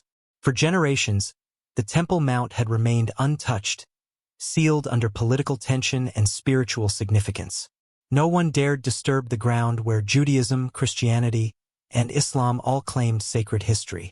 But in the modern era, even cautiously, even controversially, archaeologists began to explore the underground layers of Jerusalem. And what they found echoed the whispers of Templar legend with eerie precision. At first, the digs focused on structural questions. How old were the retaining walls? What lay beneath the dome of the rock? Were there remnants of Solomon's temple? But as tunnels were cleared and chambers identified, researchers kept encountering architectural anomalies, passageways that matched medieval descriptions recorded by Crusaders, specifically the Knights Templar. The more they uncovered, the more the past seemed to align with what had once sounded like myth. The Templars had lived in the Al-Aqsa Mosque for decades. They used it not merely as housing, but as a base of excavation. Chroniclers described them descending into ancient tunnels, clearing debris, and exploring chambers untouched since antiquity. Modern archaeologists scoffed at these stories for years, until they found the tunnels. Long stone corridors beneath the Temple Mount matched medieval accounts point for point, dimensions, layout, soil composition, even the angled walls described by Templar scribes. These corridors led to chambers filled not with treasure, but with history. Pottery shards, ritual vessels, ossuary fragments, and remnants of storage pits, once used by early Jewish sections. But what electrified the archaeological community were the fragments. Parchment fragments, small, burned, torn, hardened by centuries of dust and pressure, yet undeniably parchment. Scientists retrieved the fragments with microtools and preserved them in temperature-controlled environments.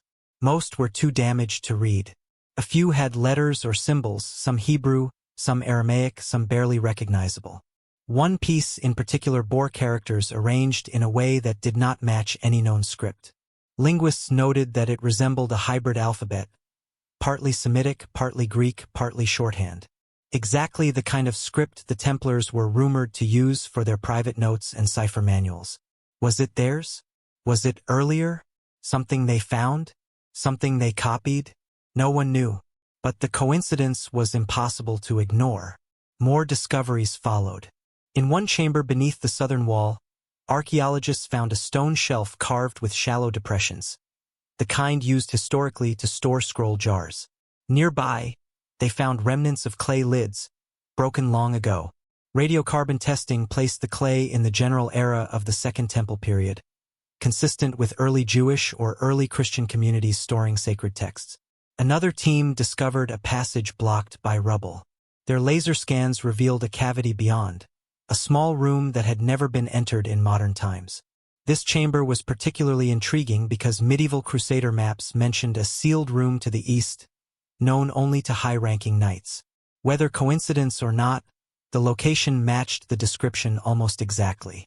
Inside that sealed chamber, archaeologists found something astonishing. Not scrolls. Not intact manuscripts, but manuscript dust. A fine, powder-like residue containing microscopic traces of ink, papyrus, parchment fibers, and mineral deposits consistent with ancient inkstones. Chemical analysis confirmed the dust was organic and ancient, very ancient. It was proof that manuscripts had once been stored there. Whatever those manuscripts were, they had decayed completely over centuries. But their ghost remained. A ghost that matched exactly where the Templars claimed to have found the writings of the East. It was as if history had left its fingerprints. Then came an even more dramatic moment. Something that made global headlines for a brief moment before being quietly downplayed. During an excavation along the awful walls, a team uncovered a sealed niche buried beneath layers of stone collapse. Inside were 3 small objects. A bronze seal bearing a cross that did not match Crusader styles, but matched early Christian Jewish designs found in obscure Syrian communities. A fragment of parchment with only 3 surviving letters that formed part of a word associated with sayings or teachings. A wax residue consistent with scroll cases used by monastic sects in the Judean wilderness, sectarian scrolls, not canonical ones. The combination stunned scholars. Here was tangible evidence that early Christian or proto-Christian writings had once been stored beneath the Temple Mount. For historians of the Templars, it was a seismic moment.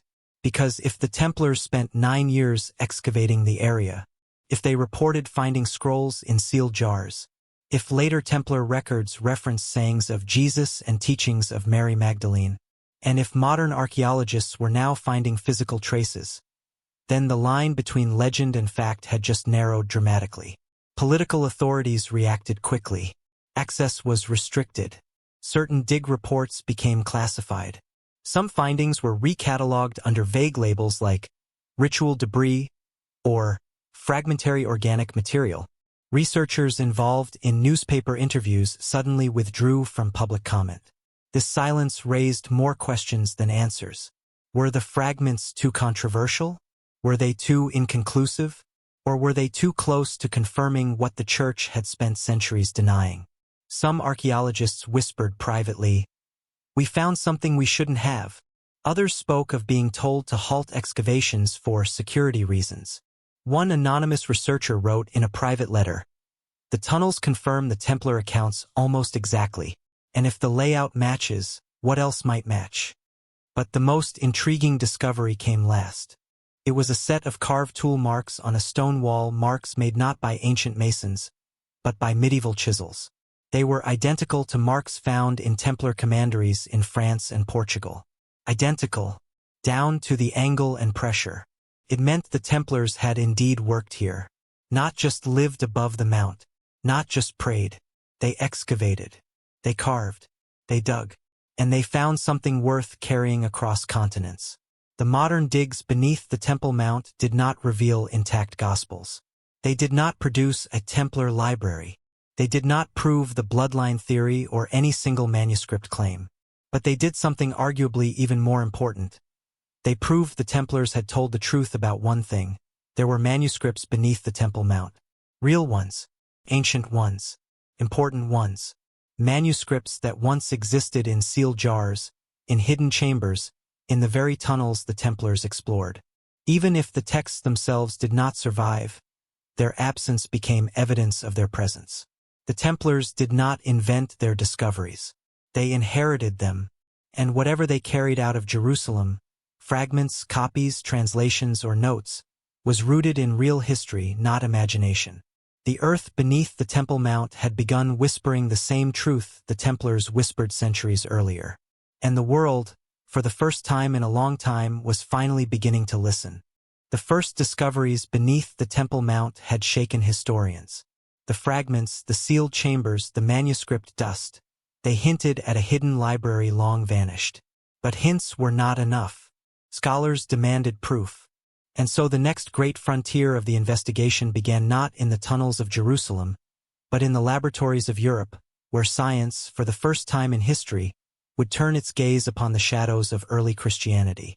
Radiocarbon dating, ink analysis, DNA residue testing, spectral imaging. These were tools unavailable to the medieval world. tools that could expose fraud with devastating precision or confirm authenticity with equal force. The question was simple. Were the manuscripts attributed to the Templars real? Were they ancient? And were they connected to the scroll traditions buried beneath the Temple Mount? The answers would prove far more unsettling than anyone expected. The first fragment to undergo testing came from an anonymous private collector, an elderly man in southern France who insisted the piece had been passed down through his family for centuries. The fragment was small, barely the size of a hand, its edges blackened by what seemed to be fire. The script was faint but decipherable, a mixture of Aramaic shorthand and a form of medieval Latin marginalia. When radiocarbon dating results returned, the scholars fell silent. The parchment dated to the mid-12th century, exactly the period when the Templars were active in Jerusalem. Not only that, but chemical analysis of the ink revealed two separate layers. An older ink consistent with 1st to 3rd century Judean ink recipes, high in carbon residue and mineral salts. A later ink, unmistakably medieval, used to add marginal notes in a script identical to known Templar cipher samples. This was impossible to dismiss. A medieval Templar scribe had written on a fragment of far older parchment that likely originated from a Middle Eastern manuscript. The fragment was genuine, ancient, modified, and unmistakably linked to the Templars. More pieces followed. A fragment discovered in a Portuguese monastery, long rumored to house relics of the Order of Christ, was tested using near-infrared multispectral imaging. Under wavelengths invisible to the human eye, hidden writing appeared. Symbols, star patterns. A phrase partly translated as light given in secret, spectral imaging revealed the writing beneath had been erased, an ancient practice used to repurpose valuable parchment. But the erased text, now partially visible, showed Greek and Aramaic characters consistent with early Christian sect documents. The Templars had not forged this. They had reused it. A 1,000-year-old manuscript scrap had been carried across continents, altered, and studied by men who understood the danger of what they held. The most controversial case emerged from Spain. A tiny scroll fragment, kept by a monastic order in Aragon, was submitted for analysis. The monastery insisted it had belonged to a brotherhood from the East that joined them centuries earlier. The Vatican expressed concern, citing fears of misinterpretation. Nevertheless, the testing proceeded. The results shocked even the skeptics. The parchment dated between 90 CE and 135 CE, exactly the period early Christian communities flourished outside Judea. Ink analysis showed a composition identical to inks used in the Dead Sea Scrolls. Even the handwriting shared certain features with manuscripts found at Qumran. Curved strokes, elongated serifs, abbreviations typical of a sectarian scribe. But something else emerged, something that unsettled even the scientists. The scroll contained oils and microscopic skin proteins from at least 7 different handlers. DNA testing revealed the handlers were genetically distinct, Mediterranean, Middle Eastern, and later Northern European. The last handler? A male of European descent living in the 12th or 13th century. Templar. The data did not lie. This fragment had been touched by men separated by a millennium across distant continents, just as Templar legend claimed. But the most groundbreaking moment came when scientists performed amino acid racemization testing on another fragment believed to be connected to the Templars. This test, which measures protein breakdown in animal skin, placed the parchment's origin well before the Council of Nicaea, the moment Christianity became standardized. The text was older than the organized church itself. Then another shock. Lipid residue testing revealed traces of anointing oil used in rituals of early Christian sects associated with Mary Magdalene. This discovery was so provocative that the publication of the findings was delayed for months as scholars debated its implications. Some argued contamination, others argued coincidence. But the chemical markers were precise, and the correlation was undeniable. Where had the Templars obtained such a manuscript? Why had they preserved it? And why was its symbolism so closely tied to teachings attributed, controversially, to Mary Magdalene? The questions grew heavier, more dangerous. Then came the DNA mystery. Several fragments contained microscopic traces of human DNA, mostly from medieval handlers.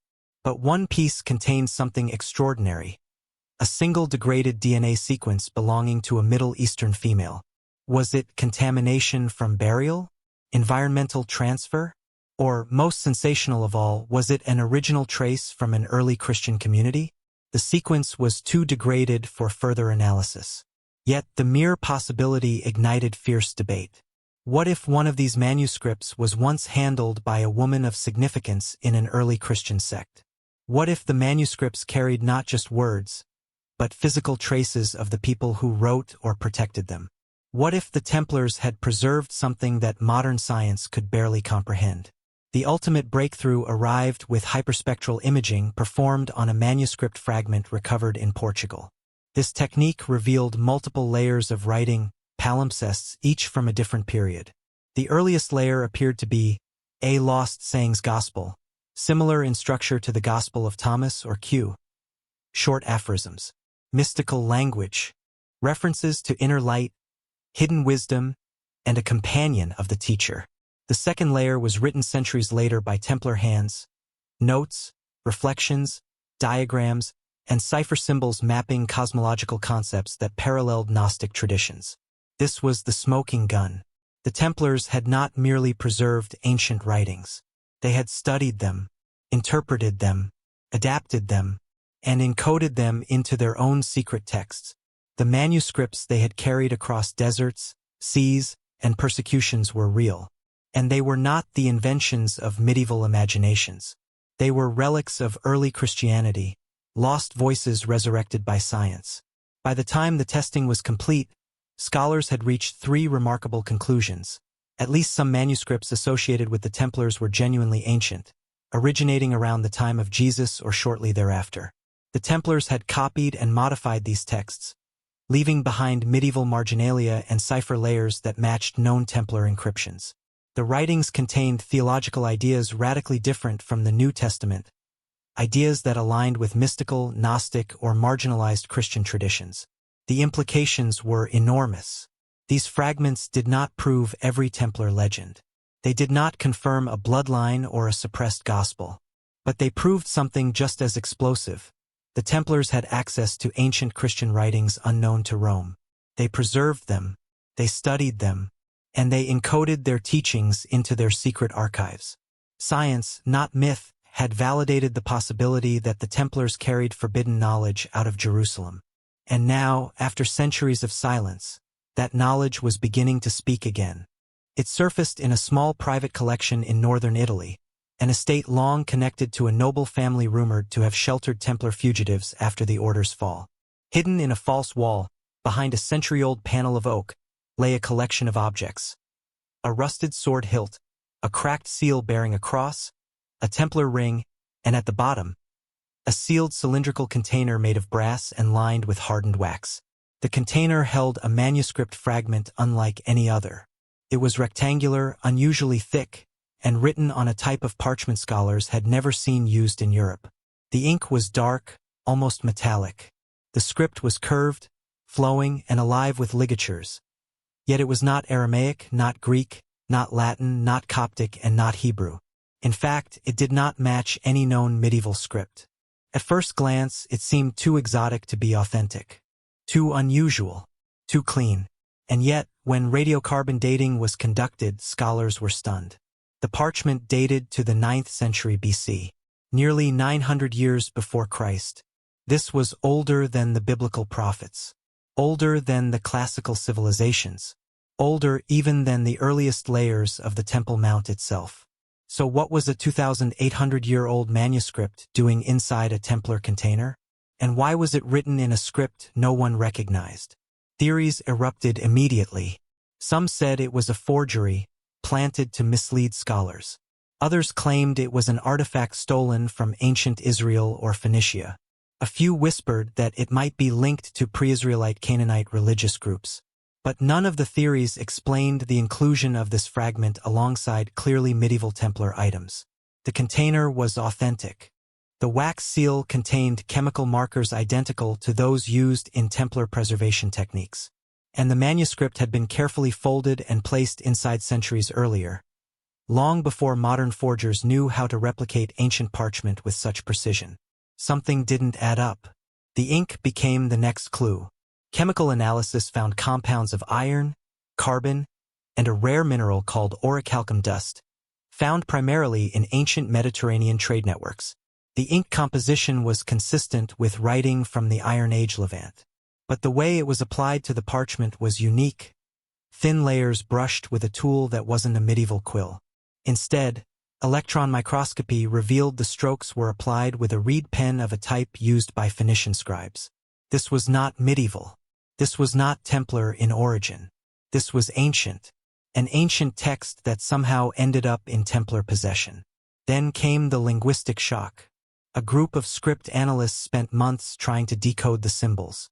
Some matched early Semitic styles, but others resembled characters found in Proto-Arabic inscriptions from southern deserts. A few resembled geometric alphabet forms seen in ancient mystical texts outside mainstream Judaism. No single culture claimed the script. No single origin explained it.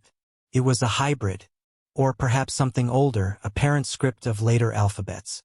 One linguist made an observation that chilled the room. This may be from a tradition predating organized religion, something the Templars found and did not understand. Suddenly the manuscript was no longer merely an anomaly.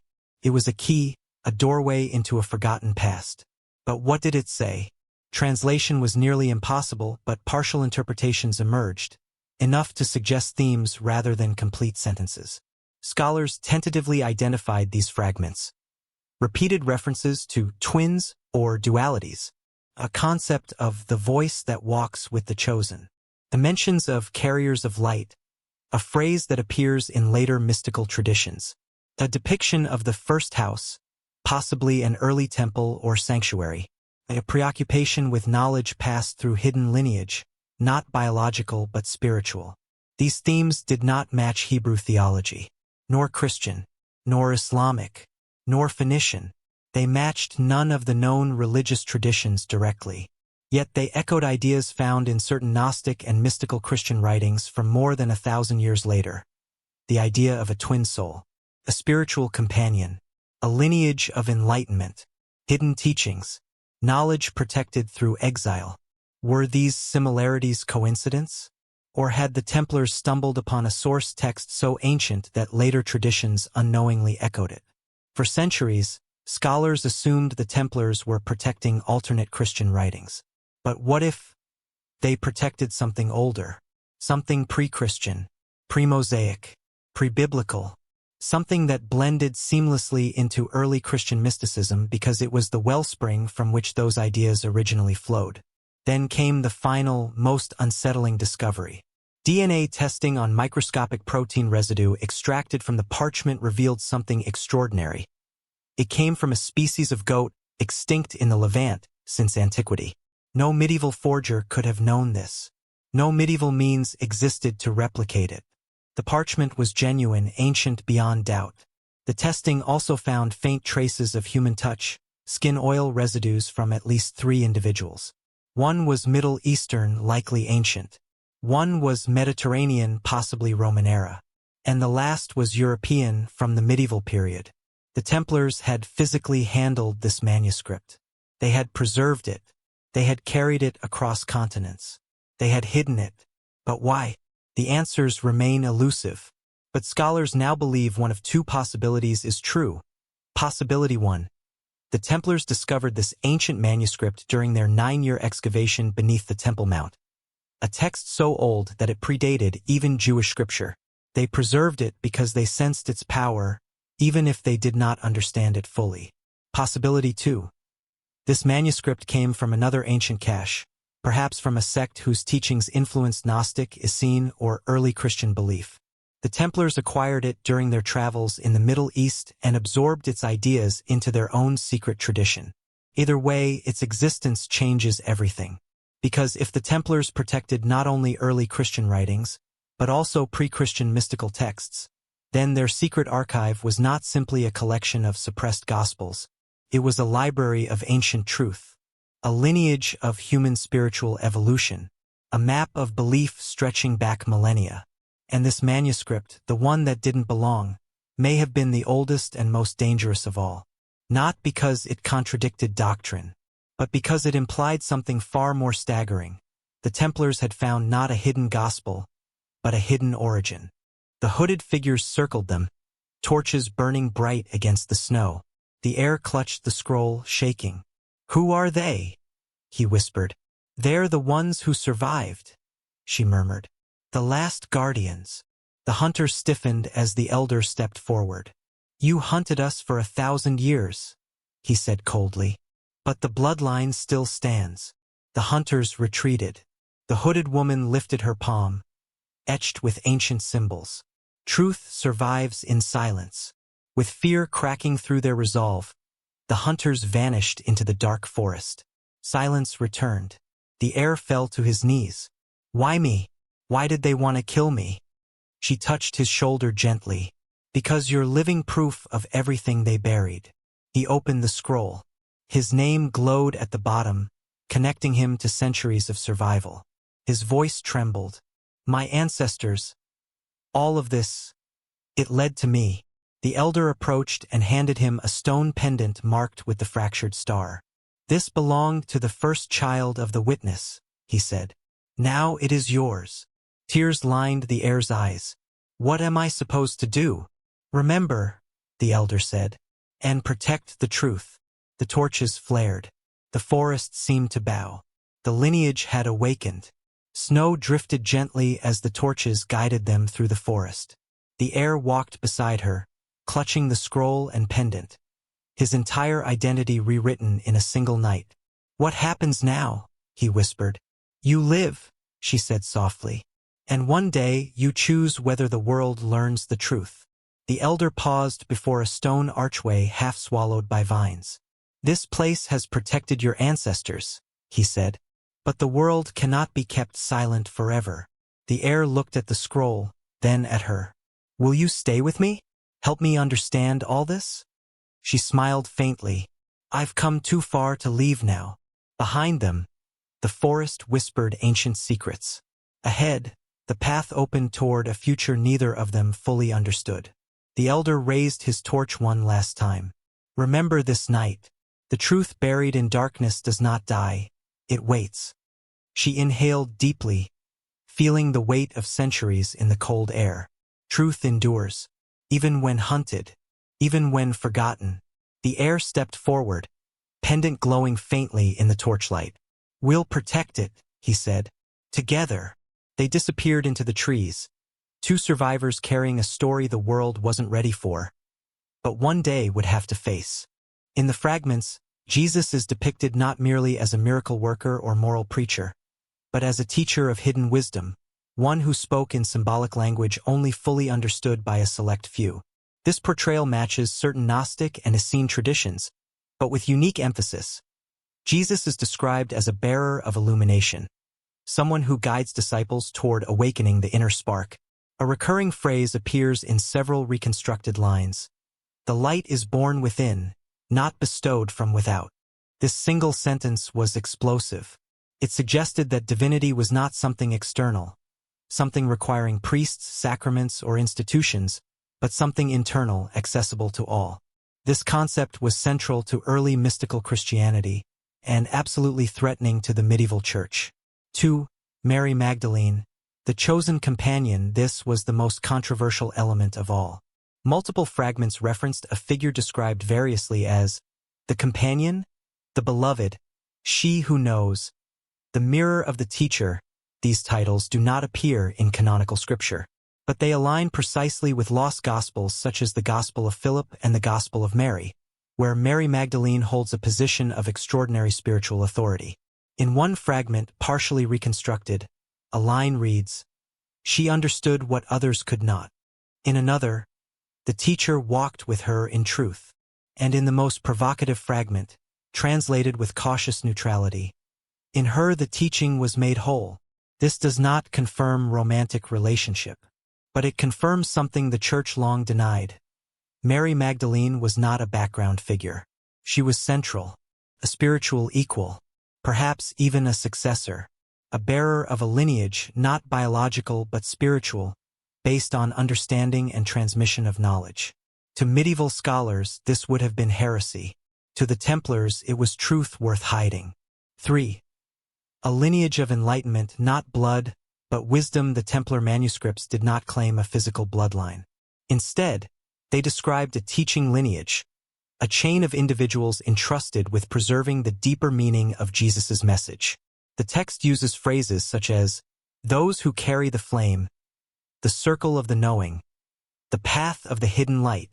This lineage was not defined by birth, but by awakening, understanding the teachings at their deepest level. It resembled initiatory traditions found in Essene communities, or early mystical Judaism, certain Gnostic circles, and the earliest followers of Jesus before institutionalization. The manuscripts suggested that this lineage continued secretly after Jesus' death.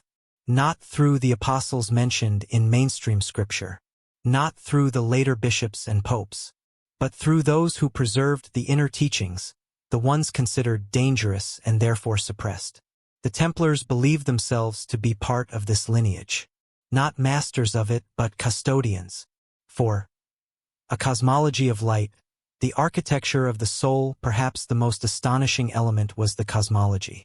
The manuscripts contained diagrams, circles, spirals, stars, and geometric patterns, representing the soul's relationship to the universe. These diagrams matched similar images found in the Dead Sea Scrolls, Nag Hammadi texts, early Jewish mystical writings, and even ancient Phoenician and Proto-Christian imagery.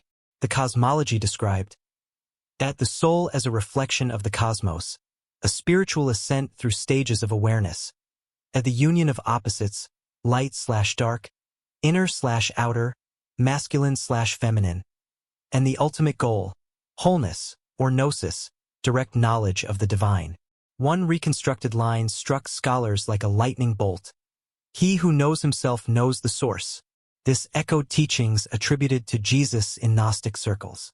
But in Orthodox Christianity, such ideas were condemned.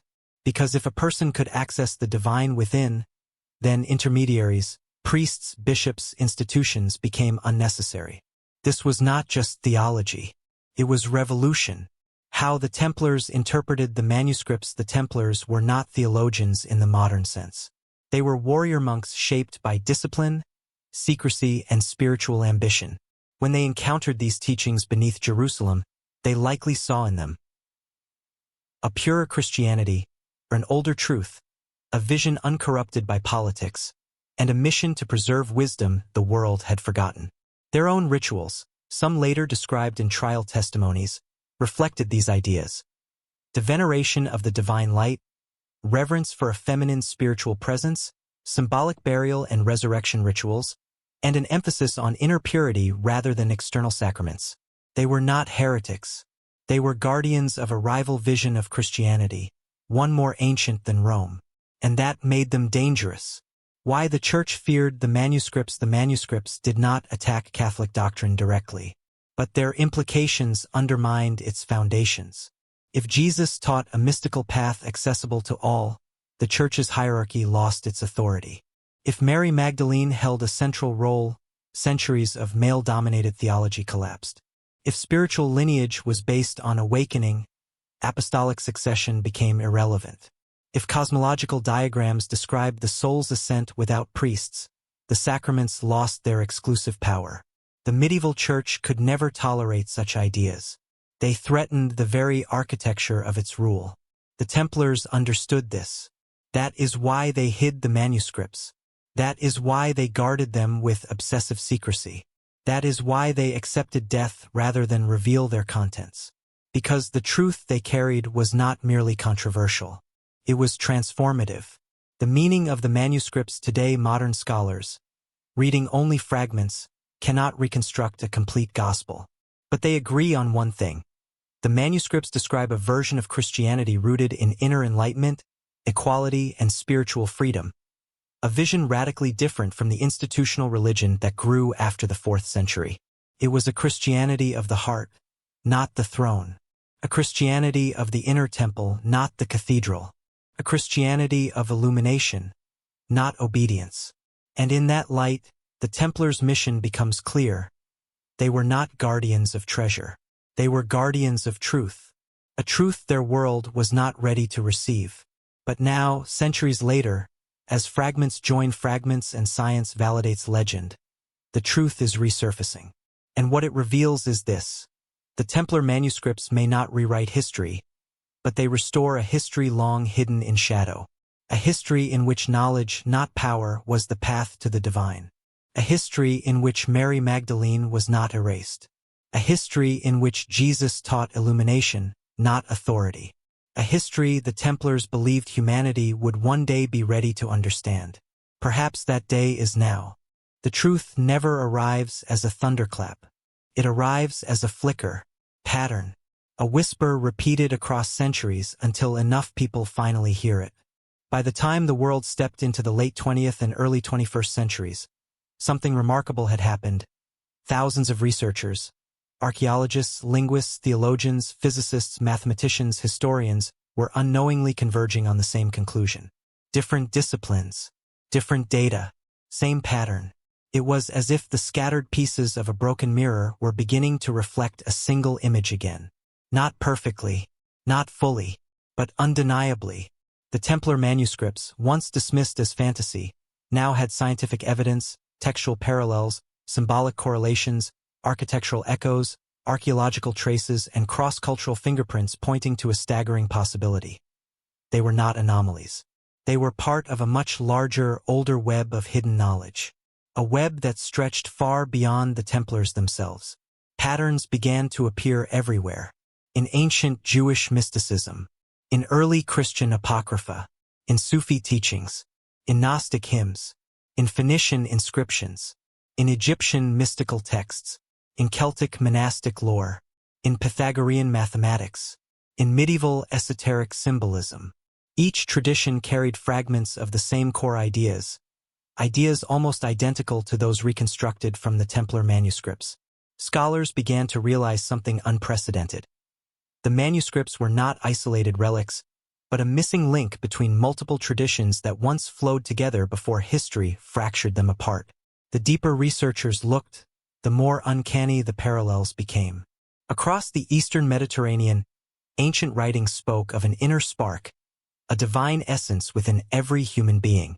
The Templar fragments referenced the same spark, the light born within. Early mystical Judaism taught the concept of the Shekinah, a feminine aspect of divine presence. The Templar manuscripts reverenced a feminine spiritual companion, she who knows. Egyptian Hermetic texts described cosmic ascent through inner knowledge. Templar diagrams mirrored similar steps, the path of the hidden light. Ancient Greek mystery schools spoke of duality, body and soul, earth and heaven, masculine and feminine. Templar fragments referenced the twin flame and the union of the halves. Sufi mystics described an intimate bond between seeker and divine wisdom, often personified as feminine. Templar writings spoke of a beloved companion central to understanding the teacher's message. Bit by bit, the walls between separate traditions began to crumble. Lines once drawn sharply between Judaism, Christianity, Gnosticism, mysticism, philosophy, and esoteric schools blurred under the weight of the evidence. These teachings were not competing. They were connected. They were branches of the same forgotten tree. And at the center of that tree lay the very teachings the Templars had preserved. Modern scholars, especially independent researchers free from institutional pressure, began calling this interconnected web the primordial tradition, an ancient source of spiritual knowledge predating organized religion. The Templar manuscripts appeared to be one of its rare surviving voices. Some believed the manuscripts reflected teachings from a hidden sect in early Christianity, possibly connected to the Essenes or Jewish mystics. Others argued that Jesus himself might have been influenced by earlier schools now mostly lost to time. Still others speculated that Mary Magdalene, whose presence radiates through the manuscripts, was part of a lineage carrying ancient wisdom into the early Christian movement. But the most daring scholars suggested something even more profound. The Templar manuscripts were part of a broader continuum, a tapestry woven from truths that survived conquests, collapses, burnings, censorship, and exile. The manuscripts had not emerged from nowhere. They were echoes, reflections, continuations of a knowledge tradition humanity had nearly forgotten. And once these connections became clear, a wave of new research exploded. Historians began re-examining medieval art, finding Templar symbols hidden beside early Christian Greek letters and Gnostic ideograms. Architects analyzed Templar and post-Templar buildings, discovering mathematical ratios identical to those used in ancient mystery temples. Linguists compared Templar cipher alphabets with early Levantine and Proto-Aramaic scripts, finding unlikely overlaps. Physicists studying sacred geometry noticed that Templar diagrams reflected geometric relationships found in ancient philosophical texts. Every discipline began confirming the same pattern. Knowledge travels more easily than institutions. Wisdom survives even when books burn. Ideas migrate long after their creators perish. And someone, somewhere, had worked very hard for centuries to keep these ideas alive. Eventually, the pattern became too obvious to ignore. The manuscripts did not simply challenge Christian orthodoxy. They revealed a much older story, that the roots of spiritual wisdom stretch thousands of years deeper than most histories admit. A story in which the inner divine spark mattered more than external ritual. Equality, including spiritual equality between men and women, was the original framework. Enlightenment came through personal awakening. Community was based on understanding, not hierarchy, and the divine was experienced, not mediated. These were not doctrines of heresy. They were doctrines of origin. The Templars did not invent them. They inherited them from Jerusalem, from ancient sects, from forgotten scrolls, from the ruins beneath the Temple Mount. And once inherited, they guarded them with unwavering devotion. Not because they wanted power, but because they believed the world would destroy these ideas if they surfaced too soon. As modern scholars mapped the pattern, a sobering realization spread.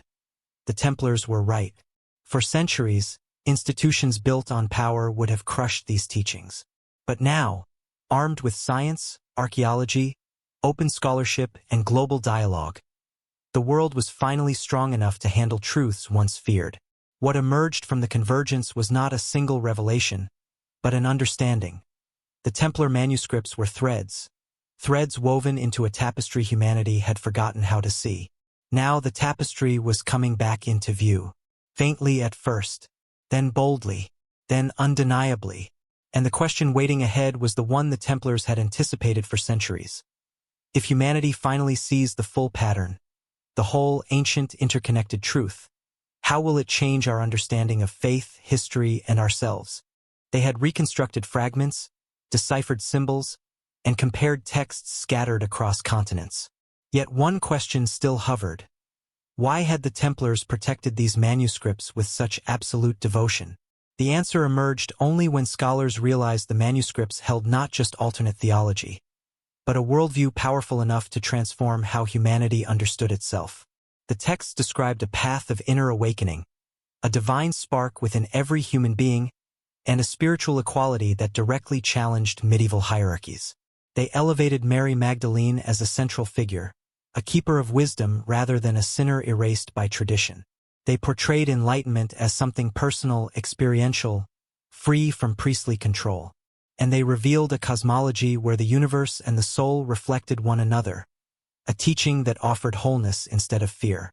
To medieval powers, these ideas were intolerable. To the Templars, they were sacred, so they hid them not to hoard truth, but to protect it from a world not ready to understand. And now, as modern disciplines piece together the fragments, the manuscripts no longer seem dangerous. They seem illuminating. They show a version of Christianity rooted in awakening rather than authority, memory rather than myth. A truth the Templars died to protect, now resurfacing at last. As scholars pieced together the manuscript's teachings, one realization grew impossible to ignore. Humanity has reached the moment the Templars anticipated. A moment when ideas once considered dangerous are now simply illuminating. A moment when institutions no longer control knowledge. Information flows everywhere. A moment when ancient wisdom traditions, once kept apart, now converge through archaeology, science, linguistics, and global dialogue. The Templars preserved their manuscripts because they believed that one day, long after their time, the world would be ready. And now the world finally is. Modern readers encountering the reconstructed teachings experience something uncanny, something almost familiar, as if the manuscripts articulate truths people have always sensed but never been allowed to express. Ideas that resonate across cultures, philosophies, and spiritual traditions. The divine spark is within every person. Wisdom is discovered, not imposed. Mary Magdalene's voice was erased, not lost. Enlightenment, not obedience, is the goal. The soul mirrors the universe. Wholeness, not fear, is the heart of spiritual life. These are not threats. These are pathways. They do not undermine faith, they deepen it. They do not destroy religion, they restore its heart. They do not attack history, they expand it. And that expansion reveals something profound. The Templars were not protectors of heresy. They were protectors of continuity. They were guardians of the earliest layer of spiritual humanity, an inheritance older than any empire, deeper than any scripture, and wider than any tradition. A lineage of awakening. As the manuscripts reemerge through archaeology, science, architecture, and textual reconstruction, they challenge us with a question the Templars carried silently for ages. What if the deepest truths are not found in what we were taught to believe, but in what we were prevented from seeing? This is not merely a historical question. It is a human question, because hidden within the manuscripts is an invitation to look inward, to listen, to remember. Remember that the divine is not an external authority, but an internal presence. Remember that enlightenment is not reserved for the chosen few, but available to all. Remember that balance between light and dark, masculine and feminine, self and cosmos, is the path to wholeness. Remember that knowledge is not dangerous, only its suppression is. Remember that truth is a living thing, one that survives not through dogma, but through resilience. And above all, remember that no institution, no king, no church, no empire can contain the human soul's longing for understanding. The Templars understood this. It was why they hid the manuscripts. It was why they refused to surrender them even under torture. It was why they let their order fall rather than betray the knowledge entrusted to them. Not because they worshipped secrecy, but because they protected the future. Our future. The manuscripts, in their reconstructed form, present not a doctrine but a choice. Do we cling to old divisions, orthodox versus heretic, sacred versus forbidden, saved versus lost? Or do we embrace a more ancient truth, one that predates those divisions entirely? Do we choose fear, or illumination, obedience, or awakening, inheritance, or understanding? These are the questions the Templars believed the world would someday be wise enough to answer for itself. That someday is now. And so the final gift of the manuscripts is not knowledge at all. It is the courage to see differently, to remember a truth humanity buried beneath layers of conquest, control, and forgetting. The divine was never locked in temples or vaults. It was never the property of priests or kings. It was never meant to be hidden. It was always inside us, waiting, enduring, shining quietly beneath the rubble of history, like a manuscript buried beneath the Temple Mount. Fragile, forgotten, but still alive, and now at last ready to be read. The Templars knew their world, a world ruled by kings who answered to popes, by popes who answered to nothing, by institutions terrified of questions, and by doctrines built not on spiritual freedom but on control. In such a world, the manuscripts were dynamite, a teaching that said the divine spark lived within, not in church hierarchy. Unacceptable. A message suggesting Jesus taught personal enlightenment instead of blind obedience? Unthinkable. A portrayal of Mary Magdalene as an essential keeper of wisdom? Unforgivable. A cosmology that united instead of divided humanity from the divine? Impossible. And so the knowledge was buried, protected, preserved like a candle carried through a storm, not because it was too dangerous, but because humanity was too frightened. That fear lasted centuries. Entire epochs were built upon it. But fear is not eternal. Storms do not last forever. And candles, if protected long enough, will eventually find a place where the wind cannot reach them. That place is now. For the first time in history, We stand at a point where the world can hold contradictions without shattering, where science and spirituality are no longer enemies, but complementary lenses, where suppressed texts can be studied instead of burned, where ancient wisdom can be compared across cultures with unprecedented clarity, where individuals are freer than ever to explore inner truth without fear of persecution. In this new world, the manuscript teachings no longer threaten society, they enrich it. What was once heresy is now curiosity.